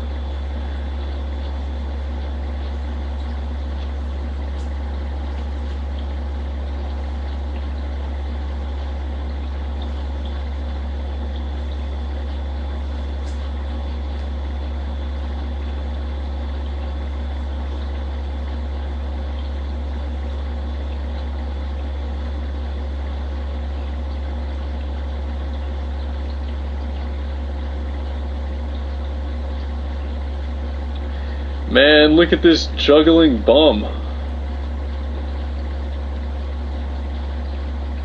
Are you a juggalo, juggling bum?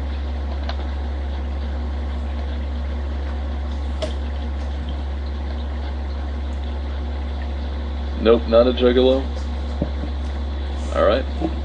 I just want, every time I see juggle in somebody's name, I gotta ask.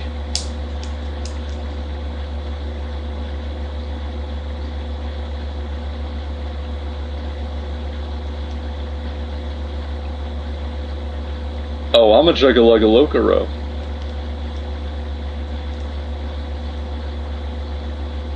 You used to watch your vids? Good for you. You got good taste. I'm gonna get some ice cream.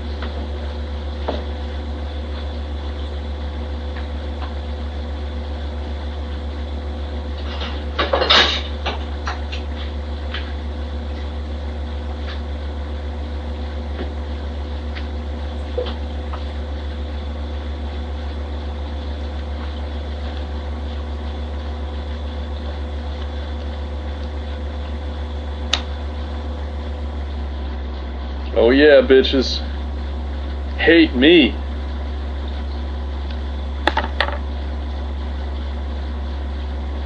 shit is good as fuck.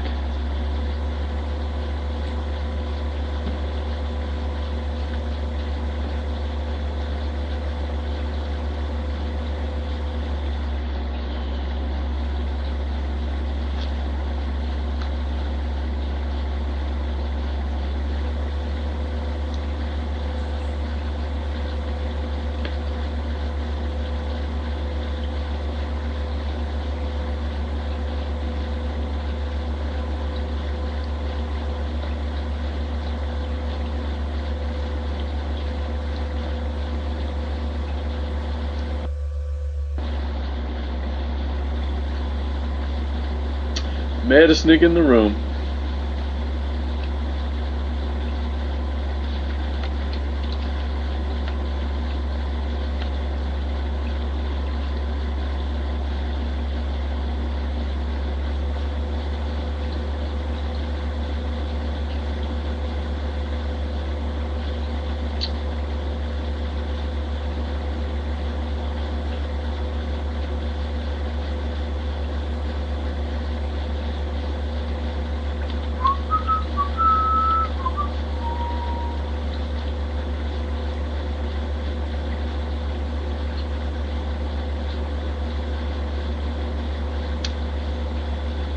You questioned whether or not I knew that Iron Man was Marvel, yet you don't know what the right off the back saying is. I think you leave very little room for cognitive dissonance, that's all I'm saying. You guys are arguing about comics? This is a real nerd fight.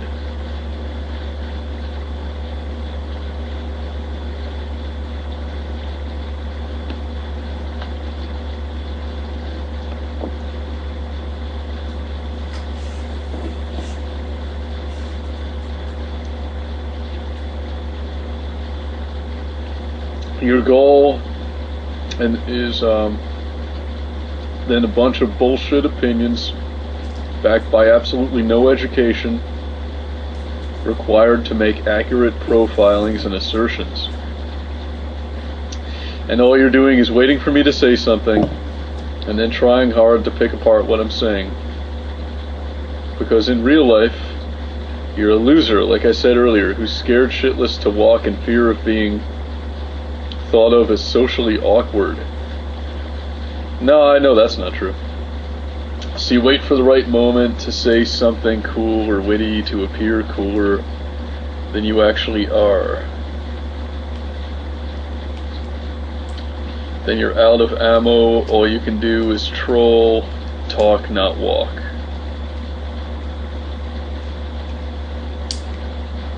Trust me, talking shit to people doesn't raise your reputation. I don't know, talking shit to people does seem to raise people's reputation. I'm not saying it should be that way.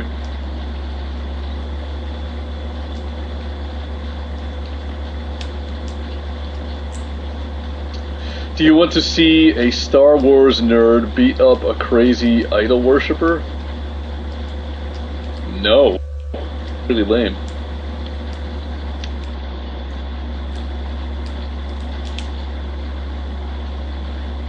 And you can pretend you're laughing behind your keyboard, but having a button may... I think Exiled Regiment is using the filibuster method of ponage. This dude is writing a book.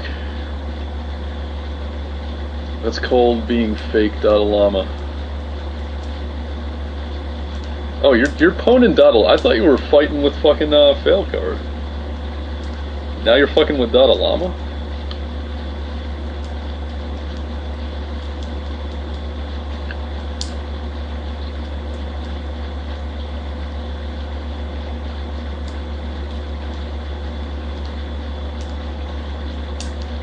Alright, whatever, man. I think I missed too much of this. I missed too much of this fight to catch up now. I don't know what the hell's going on. Pretty entertaining though.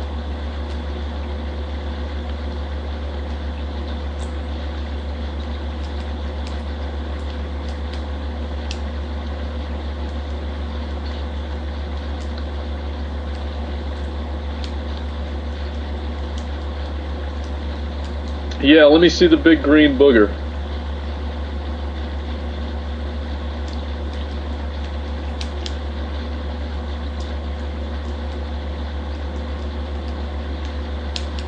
Let me see it, man.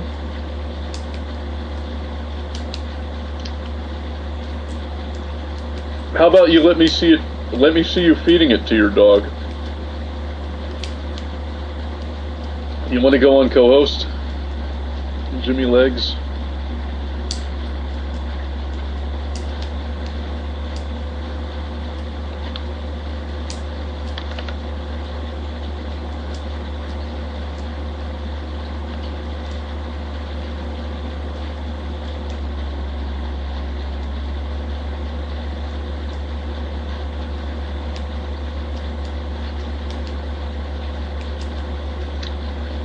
I wanted to see a big green booger, dude.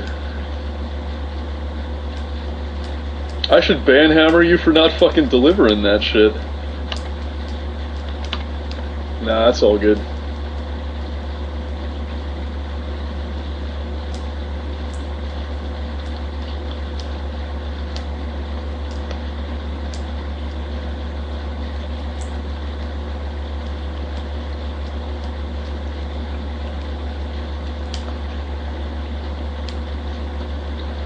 Yeah, I question your intelligence for that.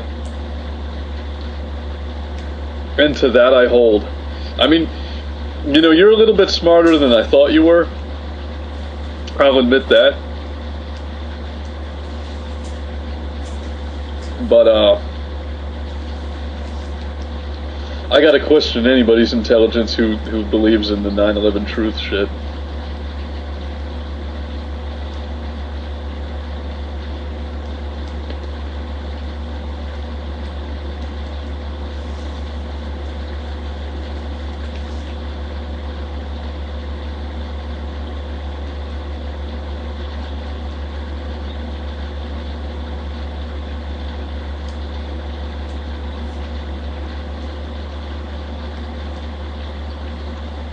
How did he contradict himself, Failcard?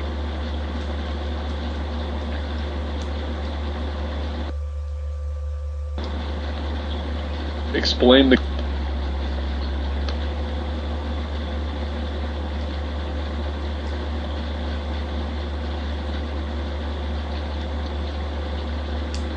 Alright, that's what you say, but I want to hear what Failcard has to say.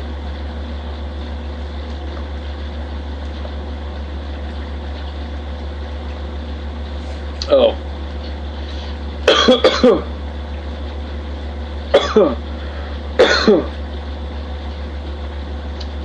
Well, I can neither confirm or deny on that one, because I don't remember how y'all's argument started.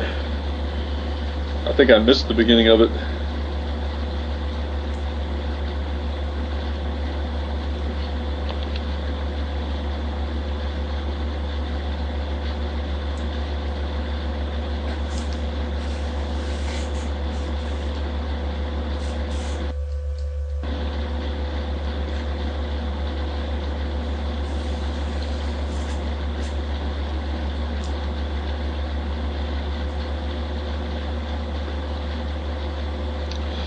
I don't think it necessarily makes someone stupid to believe in 9/11 truth.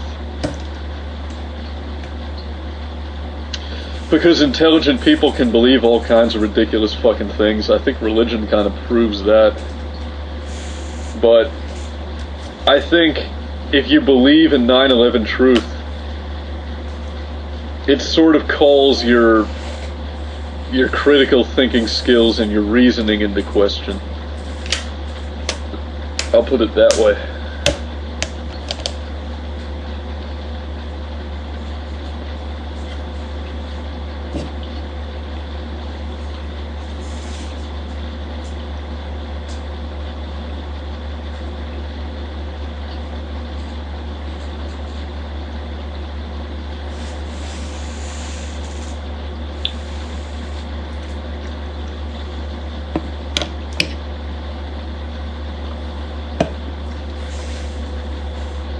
Dude, they went to flight school, man. What do you mean, no experience?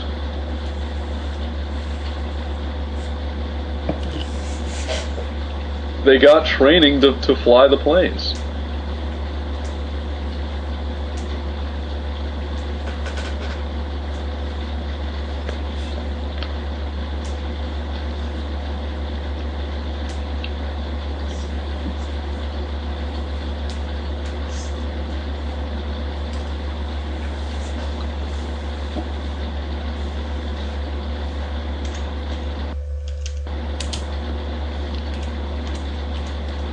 Okay, what am I going to answer?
It's physically impossible to crash a plane into the Pentagon? Why is it physically impossible to crash a plane into a building?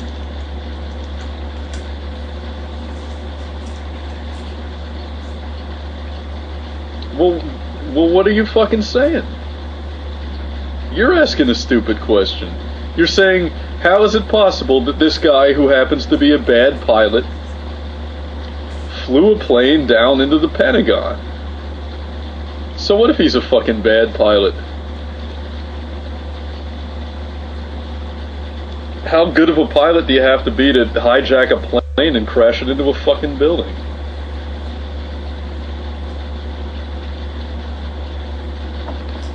You know my habits? What are my habits?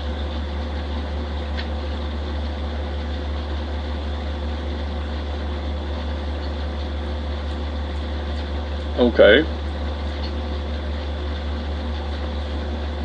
I'm looking at non-evidence? What non-evidence am I looking at?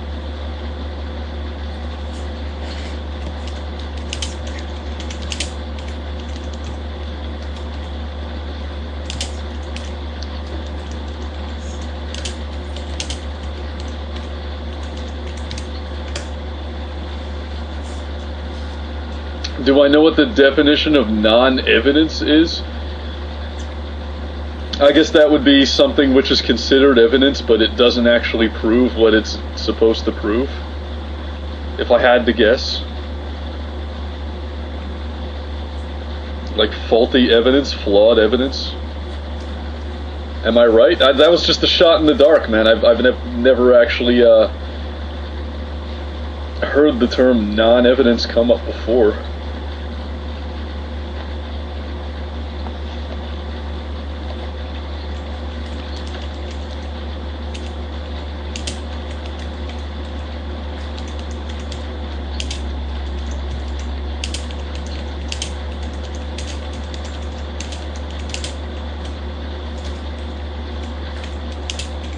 The fact is, there is no evidence that he flew the fucking plane into the fucking building.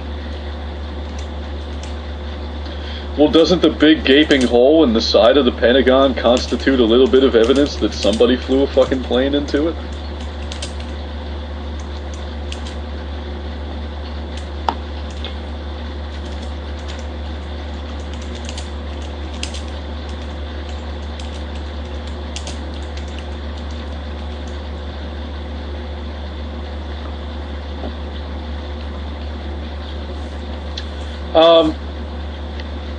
Exiled regiments, can I ask you a question?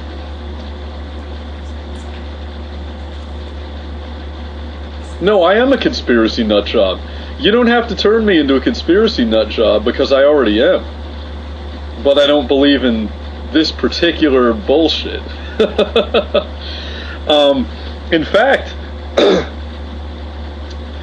I believe that 9/11 was kind of an inside job because I think that I think that warnings were ignored at high levels of government, and the attacks were sort of allowed to take place, either possibly because of sheer incompetence or possibly because there was political gain to be had. That's what I believe.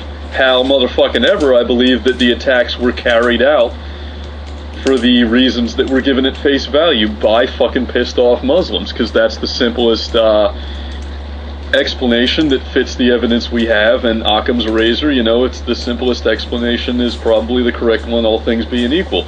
But let me ask you this question, Exiled Regiment. How many planes have you flown into buildings? Alright? Because you're saying there was no tail... Right, none. None, right? Neither have I. So how do you know... I mean, if you've flown 100 planes into 100 buildings like the Pentagon, and on, let's say, 97 out of that 100 crash tests, there were tail smash marks in the side of the building, then I would take you seriously if you said to me, well, there were no tail smash marks in the side of the Pentagon. But the fact is, you haven't conducted those tests. So how the fuck do you know that there's supposed to be a tail smash mark? You don't know what fucking happens when a plane crashes into a building like that. It's an unusual event.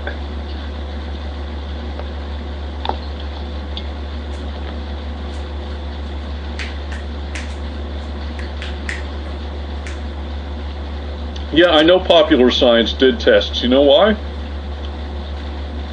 Because I read the book they published called Debunking the 9/11 Myths. And that's why I don't take bullshit like this seriously, among other fucking reasons.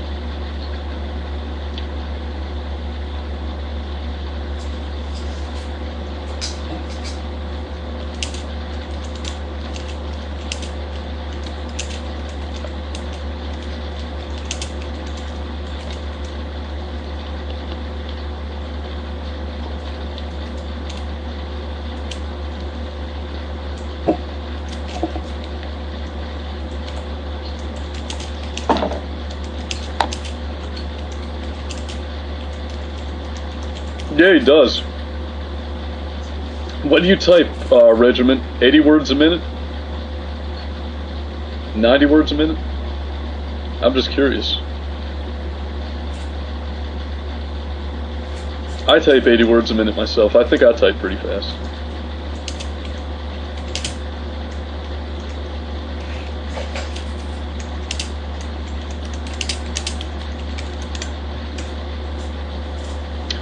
Exiled Regiment, you haven't convinced me that, for one thing, okay, alright, look. If a Muslim hijacker didn't fly a plane into the Pentagon, what's your alternative explanation? Was it a missile? Was there a bomb planted in the building? I mean, what tack do you take on that? What's your fucking line of reasoning there?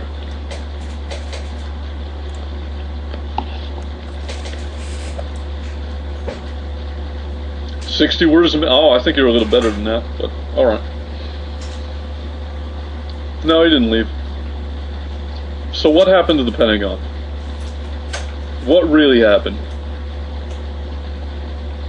What really happened to Tupac and Biggie?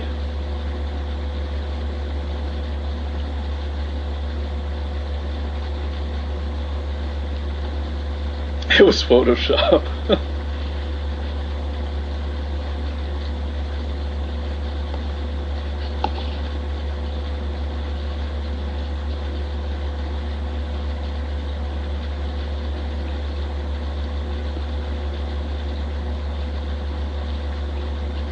Did he leave? Did he really leave?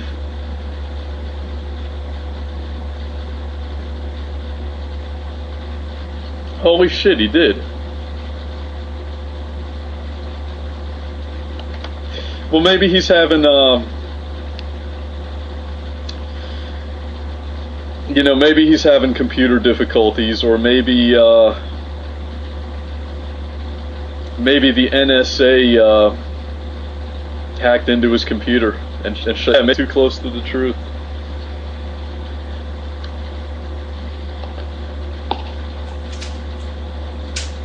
Oh man. No, look.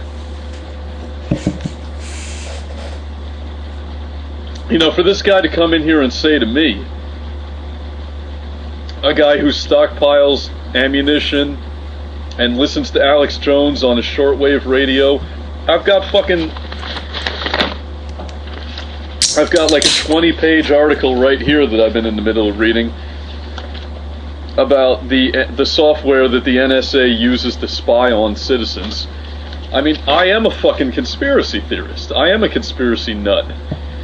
But I only believe in the conspiracies that make sense. You know, the 9/11 truth thing doesn't make fucking sense. You know, look at the facts. We've got people who have a clear motivation to carry out the attacks. They've got a political motivation that makes absolute sense. You know, because the CIA has been encouraging torture and political repression in the Middle East for decades. We've been bombing and killing people there for decades. And these guys were out for simple revenge. You know, it's the easiest motivation to understand. And boy, did they pick good targets. That's the one thing I loved about the 9/11 hijackers. You know, these guys didn't fly planes into an orphanage. These guys didn't fly planes into a football stadium or some shit like that. They went after the World Trade Centers. These are the people that are, you know, and it doesn't take a genius to know that Wall Street are really the ones pulling the strings in Washington. They went after the Pentagon, clearly an obviously recognizable center of power. They were going to go after the White House. That plane didn't get to its target. You know, we have Al-Qaeda taking responsibility for the attacks. We have documents that they were planning it ahead of time. They called it the Plains Mission. What more do you fucking need? They planned it. They executed it. It was a daring, fucking, amazing piece of military strategy. Anybody who calls those guys cowards is a retard. You don't know what courage means. If you think they're cowards, you try fucking getting onto a plane with a box cutter and taking that shit over. My God, can you just imagine? Can you just close your eyes for a second? Imagine yourself doing that shit. Like, think about this. You're sitting on a plane. All right. There's an air sick bag and a pouch on the seat of the, you know, the back of the seat in front of you. There's some annoying ass kid crying in the seat next to you. Everybody's looking around all bored, drinking their Bloody Marys or whatever the fuck, and you take a box cutter out of your pocket and head for that cabin to take the shit over. That is some amazing shit. And the most amazing thing is it happened. They really did it. They pulled it off and shocked the world. No, you can do that shit now. I worked for the Transportation Security Administration in 2001, and let me tell you, those guys could fuck up a wet dream, man. Could, with the same methods. The only difference now is that there's more federal air marshals, and you'd have to look out for the federal air marshal, because they got guns. But they had those guys back then. There just weren't as many of them, and they managed to pull the shit off. Never underestimate government incompetency. You know, I don't know how many of you guys in here have ever served in the military or worked for the government in some capacity. But if you have, you know these guys can fuck up a rum and coke. They're that fucking bad. They're incompetent as shit. And what I'll never understand about these 9/11 truth conspiracists is why they want to believe that the United States government is this all-powerful, all-knowing, omnipotent force that controls every single goddamn thing that you know, I was in Monograph's show arguing with him about this, the same topic. And not only does he believe that the 9/11 attacks were actually orchestrated and carried out by the United States government and not Al-Qaeda, he also believes that the Oklahoma City bombing, I should say, I'm sorry, that was also carried out by the government. So I asked him a question. I said, Monograph, let's not get bogged down in the details of who did what and for what reason. Let me just ask you one fucking simple thing. And he goes, okay, what do you want to ask me? And I said, this is it. This is the question. Does a terrorist attack ever occur in the United States that is not carried out by the government? And he, you know what he said to me? He said, no. It's always them, right? It's always them. It's impossible to be a terrorist in the United States and not have Uncle Sam pulling your strings. So I said to him, like, I mean, couldn't I disprove your theory right now? Couldn't I go build a fucking bomb and blow up a fucking government building? And I would be an independent terrorist who doesn't work for Uncle Sam, and the Illuminati isn't my master, right? And he's like, oh, be careful what you say, fake say, you know, watch. I'm like, what? I'm not fucking scared. It's a hypothetical. I'm not saying I'm gonna do it. I said, what if, motherfucker? Like, what you're saying doesn't make any fucking sense. It's impossible to be a terrorist, and you fuck. That's just silly. I don't understand it. Man, this shit is good.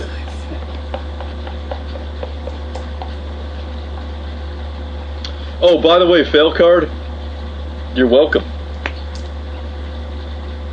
Loves you, baby.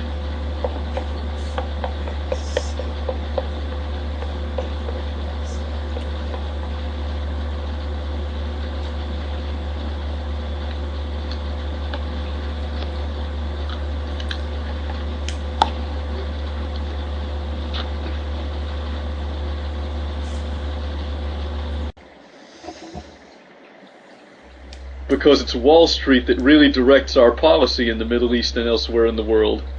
And they knew that. These guys knew it.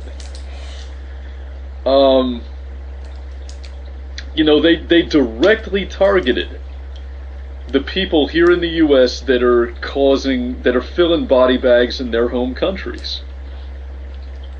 And they pulled off a stunning fucking attack.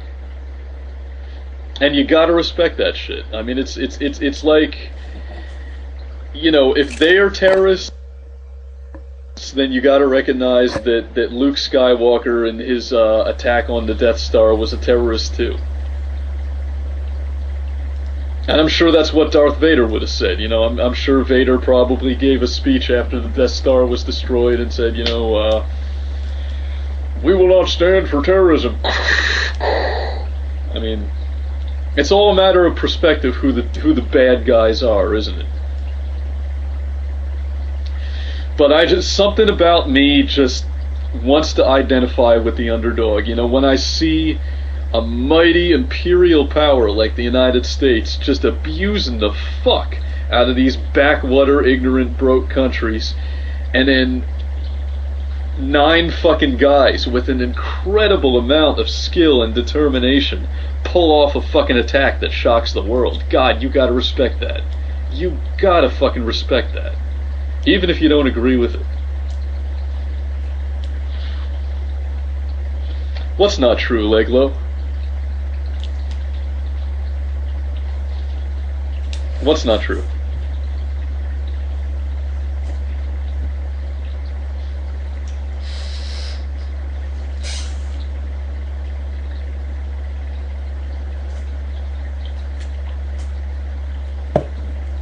Oh, they're not? So are you saying that, God damn it, fucking Dada. I know, Dada. I'm gonna have to really get into some shit. Okay. Leglo, who ordered the 9/11 attacks?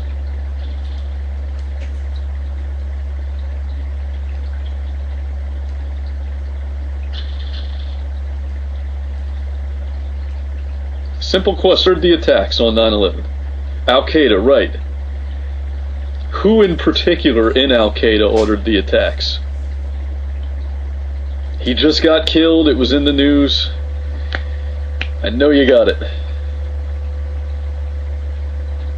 Bin Laden, right. And who is Bin Laden's mentor?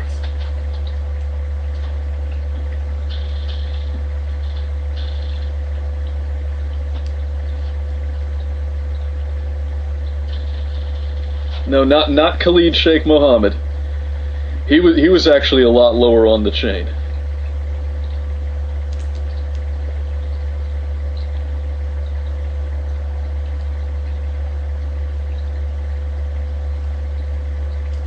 Zawahiri, that's right, Ayman Zawahiri. Now, where did Ayman Zawahiri get his ideas from?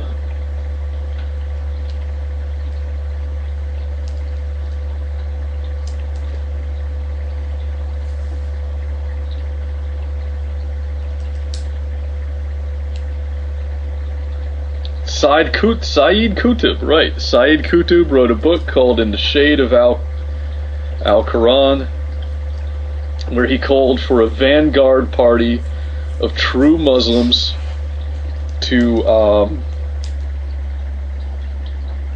right, exactly. See, you know what I'm talking, yeah, you know what I'm talking about. Okay, now, when did Sayyid Qutb become militant, and for what reason?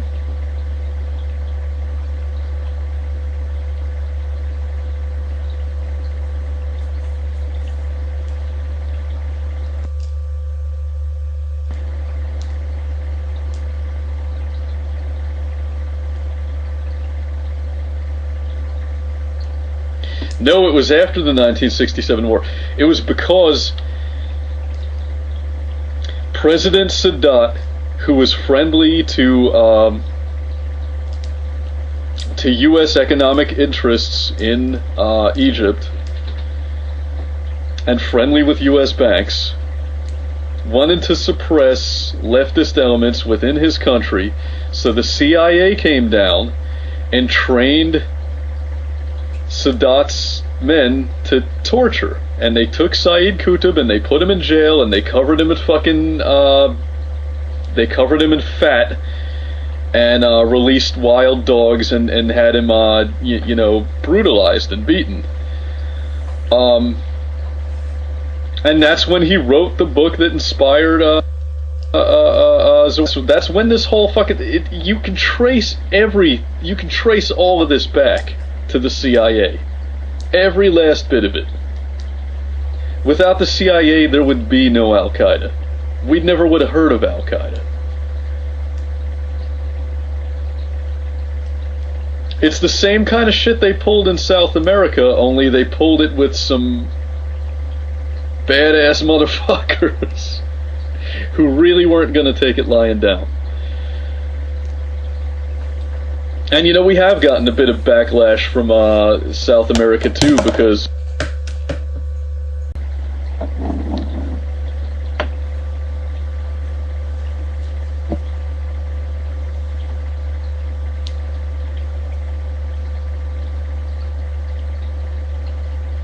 who gave what banks money? We talking about the bailout now?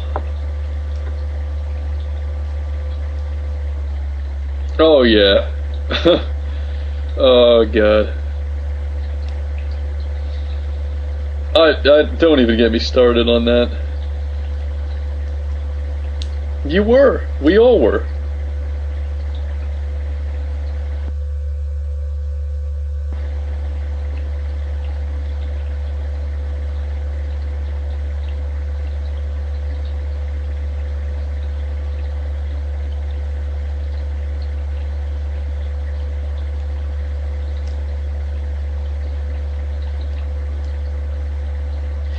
But we were getting raped before that happened. I mean,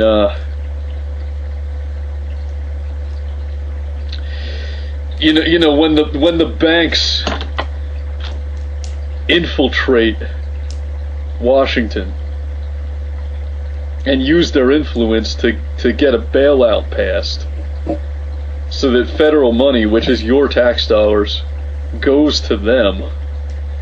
Sure, that's the same thing as like putting a gun in your face and taking your money. That's basically what they did.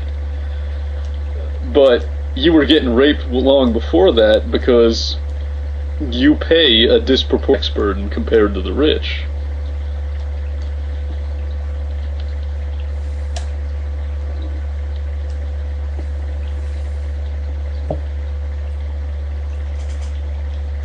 So we're getting fucked even without a bailout.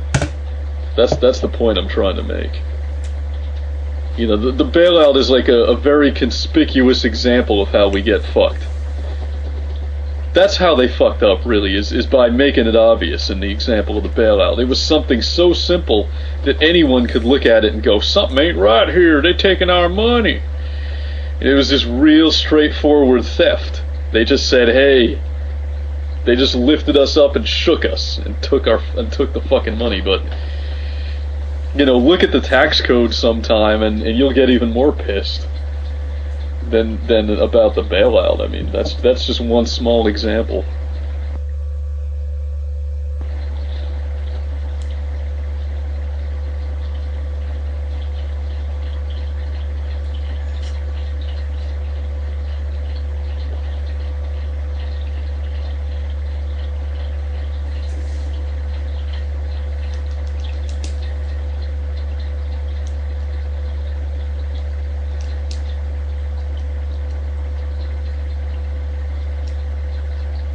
You know how the founding fathers knew that, assassin? Because they were bankers. They knew what people like themselves would fucking do if they didn't have restrictions placed upon them. They knew what rich motherfuckers would do because they were rich.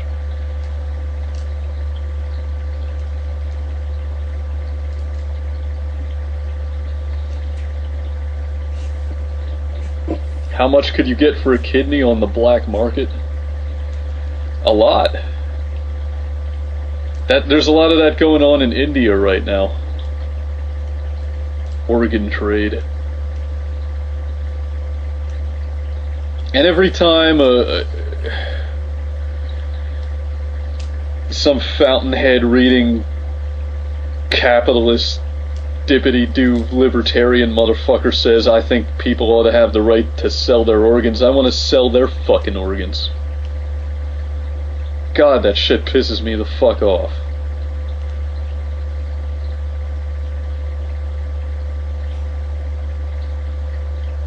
You know, libertarians, I just said libertarians. Libertarians claim to believe in choice and competition. We all ought to have a choice.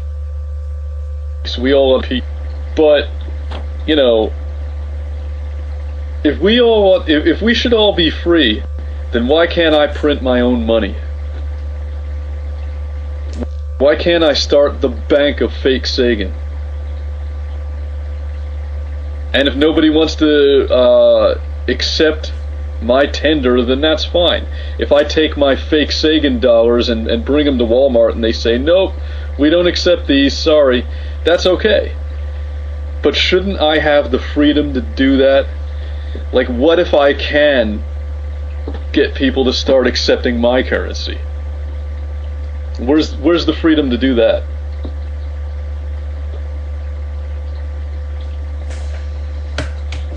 You know, libertarians, these capitalist cheerleaders that talk about how much they love competition, the last thing these motherfuckers want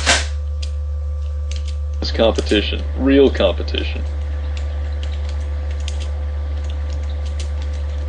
They want a stacked deck, and they won't fucking admit it.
The flaws in both capitalism and communism are the flaws inside of us.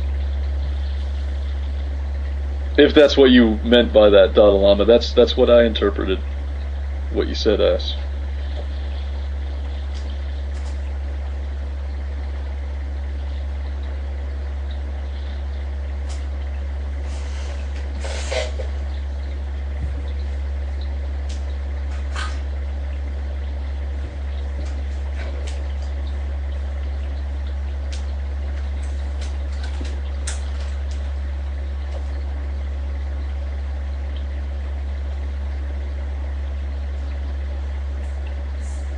But genes are what make us what we are, aren't they?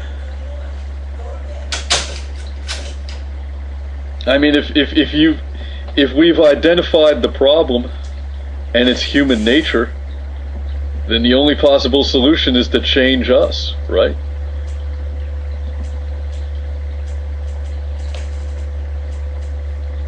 And I'm not saying that eugenics has yielded anything but horrifying consequences every time it's been applied. But, you know, the Nazis didn't have the benefit of genetic engineering, right? I mean, maybe it's time to dust that shit off and try it again. I don't know.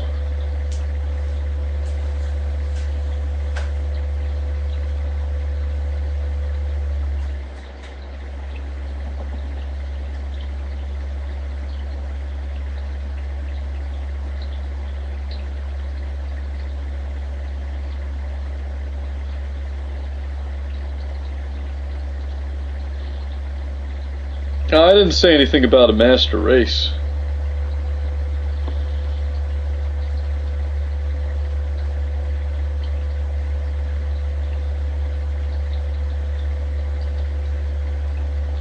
Although I guess the goal of eugenics would be to create a master race of human beings.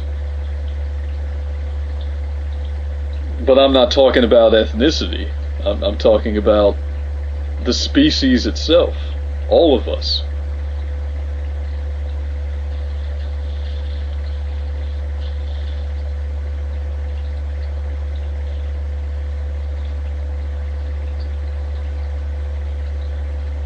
A race of atomic supermen that will rule the world.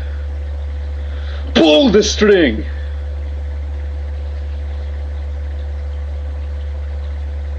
And that is different because, well, because Hitler's master race was just Caucasians. Hitler's master race was just the Nordic subset of the Aryan race. The master race I'm talking about is a human being genetically altered to become something that the world hasn't seen yet. Not just taking a pre-existing ethnicity and saying, this is the master race and we're going to kill all the other ethnicities. That's not what I'm talking about. I'm talking about removing the flaws in us.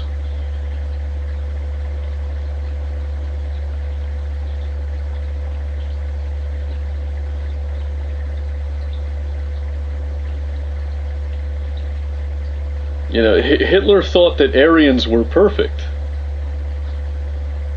He didn't want to improve Aryans. He just wanted to remove every other race. The mongrel races are what he called them.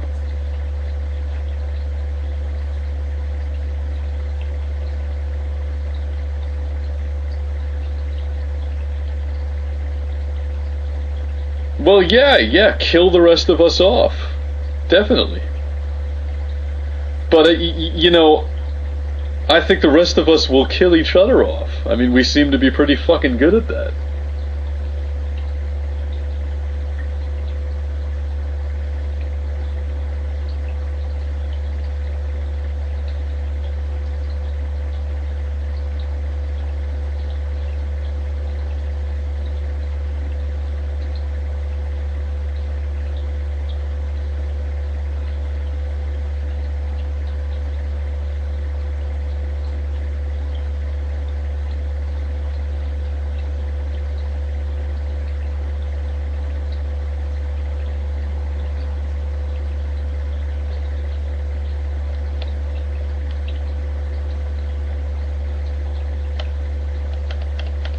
So he decided to get rid of the flaws of his species.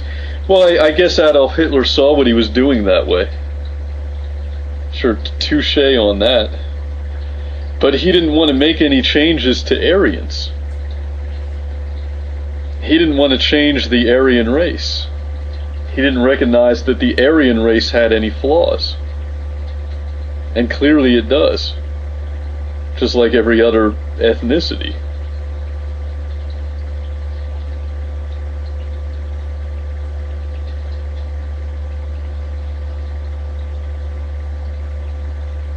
By the end of the project, we'll all be Geth, because he thought they were perfect.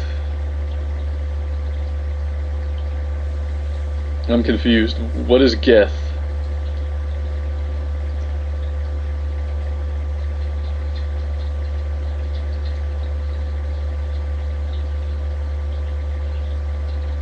Yes, it's completely different.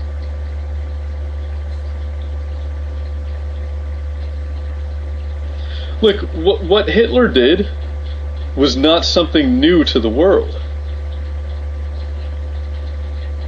You know, the Germans in the 1940s were not the first group of people in the history of the world to ever decide that they were superior and start carrying out ethnic cleansing. Every conqueror has fucking done that.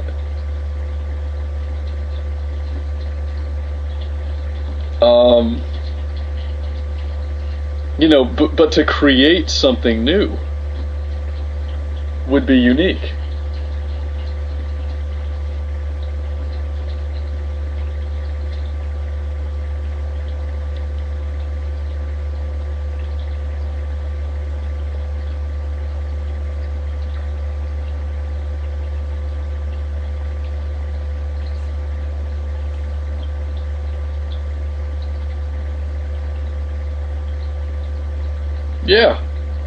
Yeah, I agree with that assessment, video home system.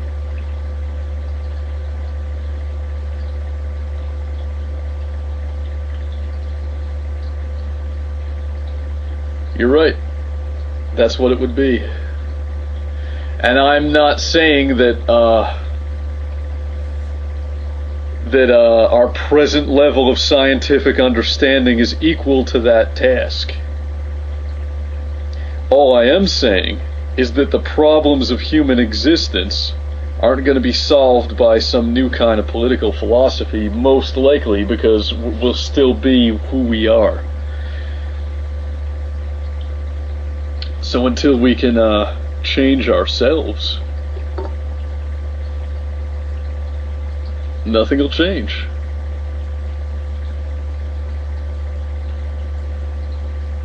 From I never saw Mass Effect, or played Mass Effect. I don't know if that's a movie or a game or what. I don't know what it is, whatever it is. It's a game, okay. Yeah, I haven't played any games that were made in the last, like, decade, so... Whoosh!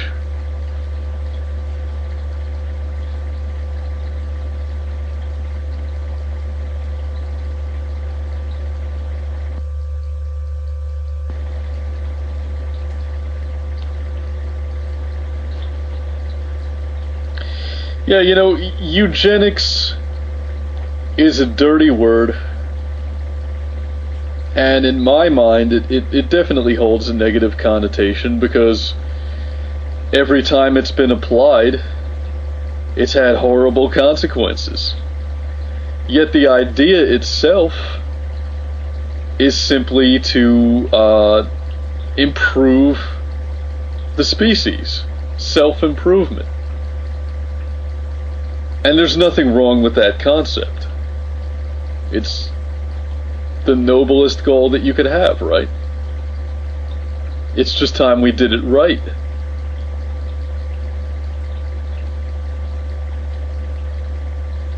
Okay, Tyler Durden.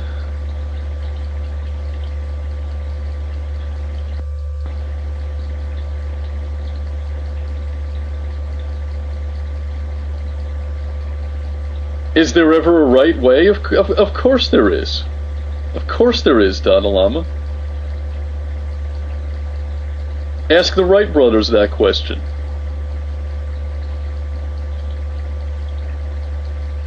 Just because something's failed 1,000 fucking times doesn't mean that it can't succeed the 1,001st time.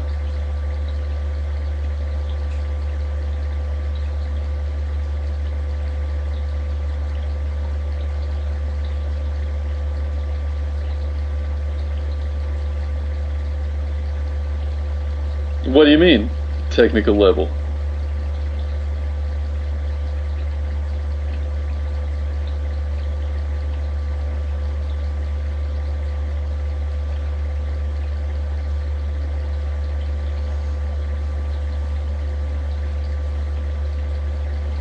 Are you just talking about moral relativism here? Yeah, well, yeah, sure. Oh, Donalama, sure. If your values include, greed and violence, and that's what you're into, then eugenics would be a horrible thing if it succeeded. You know, if we removed the baggage and the shit from the human genome, then the world that was that's created from that would be a dystopia, and it would be horrifying to you. You'd be like, shit, where's all the violence and greed? Yeah, definitely. I mean, these are subjective values. But I think if you were to, like, put it to most people don't like that stuff. Or at least they claim not to like it.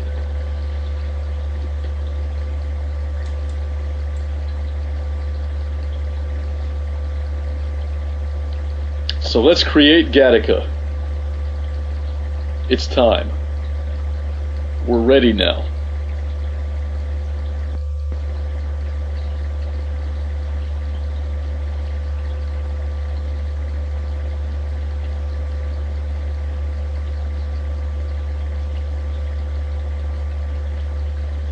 Talk about my lack of belief? Okay.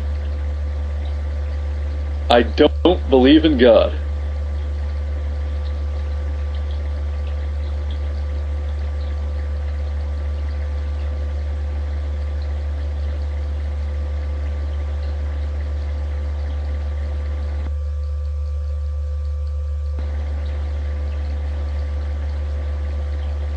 Individual humans can be brilliant, small communities of humans can be amazing, large communities of humans just fail. So hard. Yeah, I'd pretty much agree with that.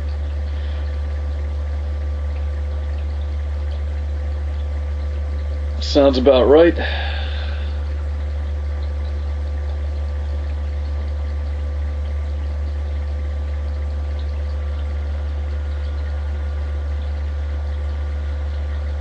I don't like the balance of the universe, Carrie. I don't like things the way they are.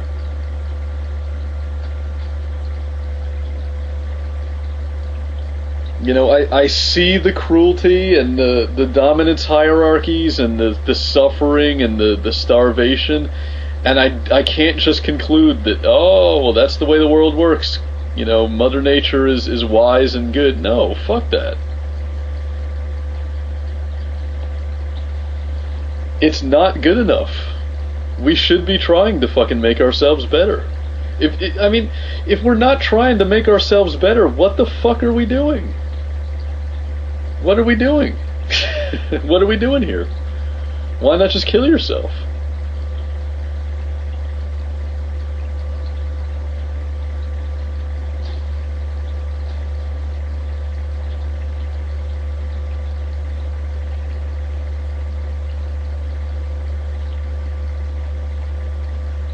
You're a solipsist? So you don't believe I'm real? I'm just like a mental projection that you created to entertain yourself with? You're fake, bro? Yeah. Maybe you're right. Maybe I'm just something that exists in Tokyo Hotel 94's head. Far out, man! Ooh, you're blowing my mind. Hey, Fake Sagan, do you believe TJ's theory that humanity will eventually die out, or do you believe humans will exist forever? We won't exist forever. The universe itself probably won't exist forever.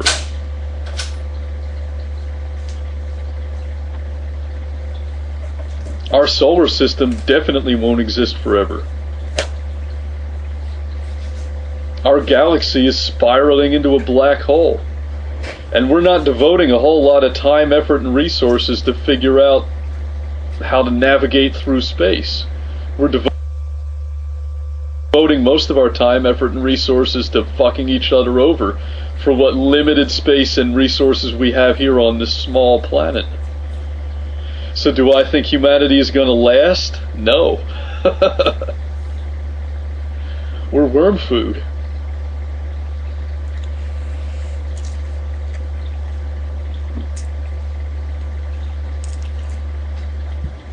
Harold Camping died? Oh, the guy who predicted the Second Coming died?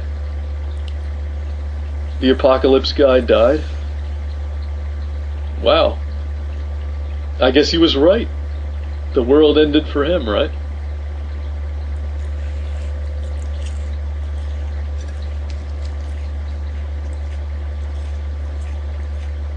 Well, that shows the doubters then.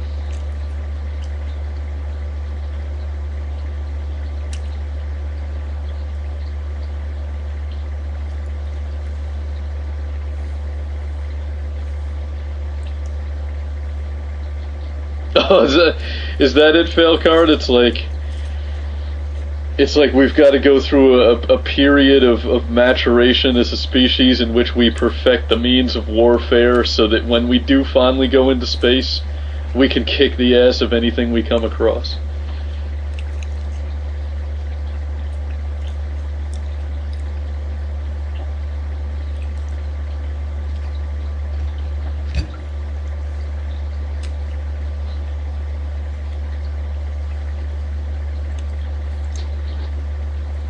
Have you ever heard of the Sagan Resolution?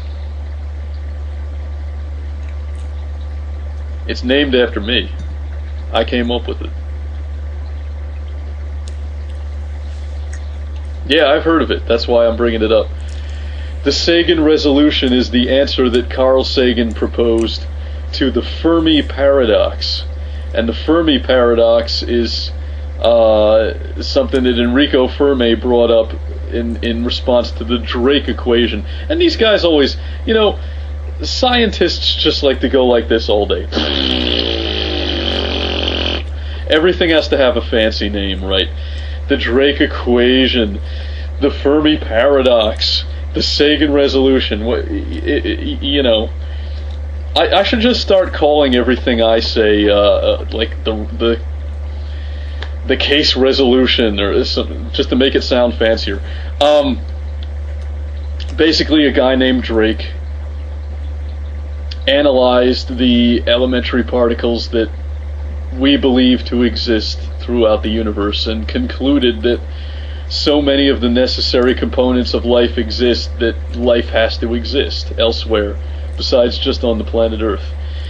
And Enrico Fermi, the nuclear physicist, Fermilab's named after him,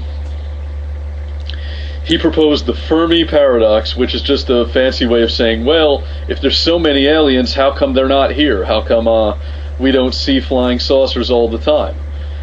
And the Sagan resolution, the answer to the Fermi paradox, is that technologically advanced civilizations probably self-destruct rather quickly.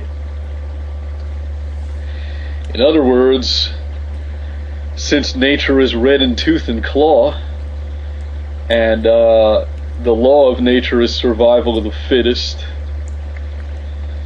then any alien species that might exist, if they become technologically advanced enough, they nuke themselves before they have time to figure out how to travel through space.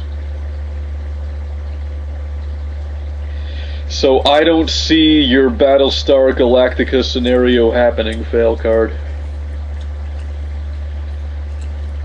I think the only asses that we're going to kick are going to be our own. And maybe that's as it should be, I don't know.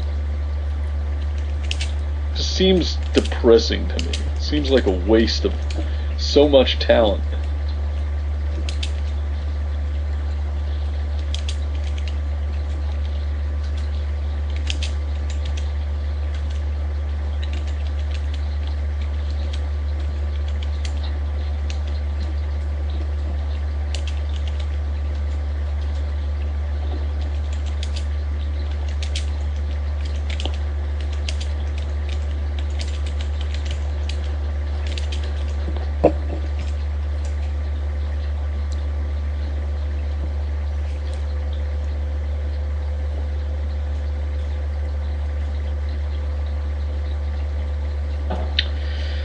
Well, you know, there is a school of thought in the scientific community that holds that Einstein was wrong and the speed of light can be broken, Dalai. I don't know if I believe that, but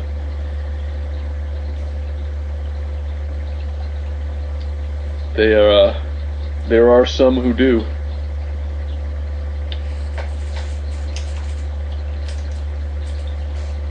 In fact, if you want to look up some really weird shit, and here's some real obscure conspiracy shit for you. See if I can find this guy's name.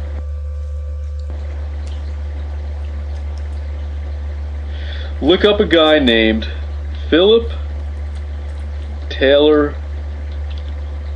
Kramer.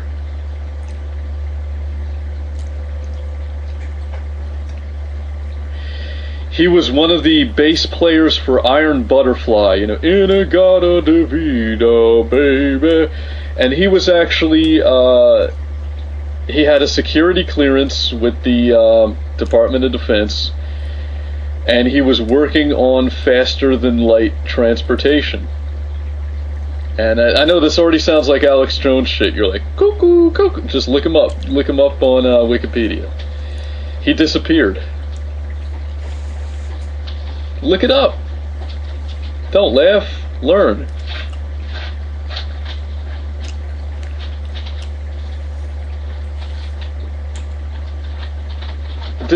As in...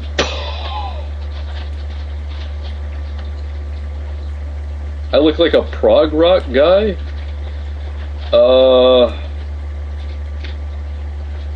Define what you think of as prog rock. Because I don't... I mean, these categories, like, confuse me sometimes.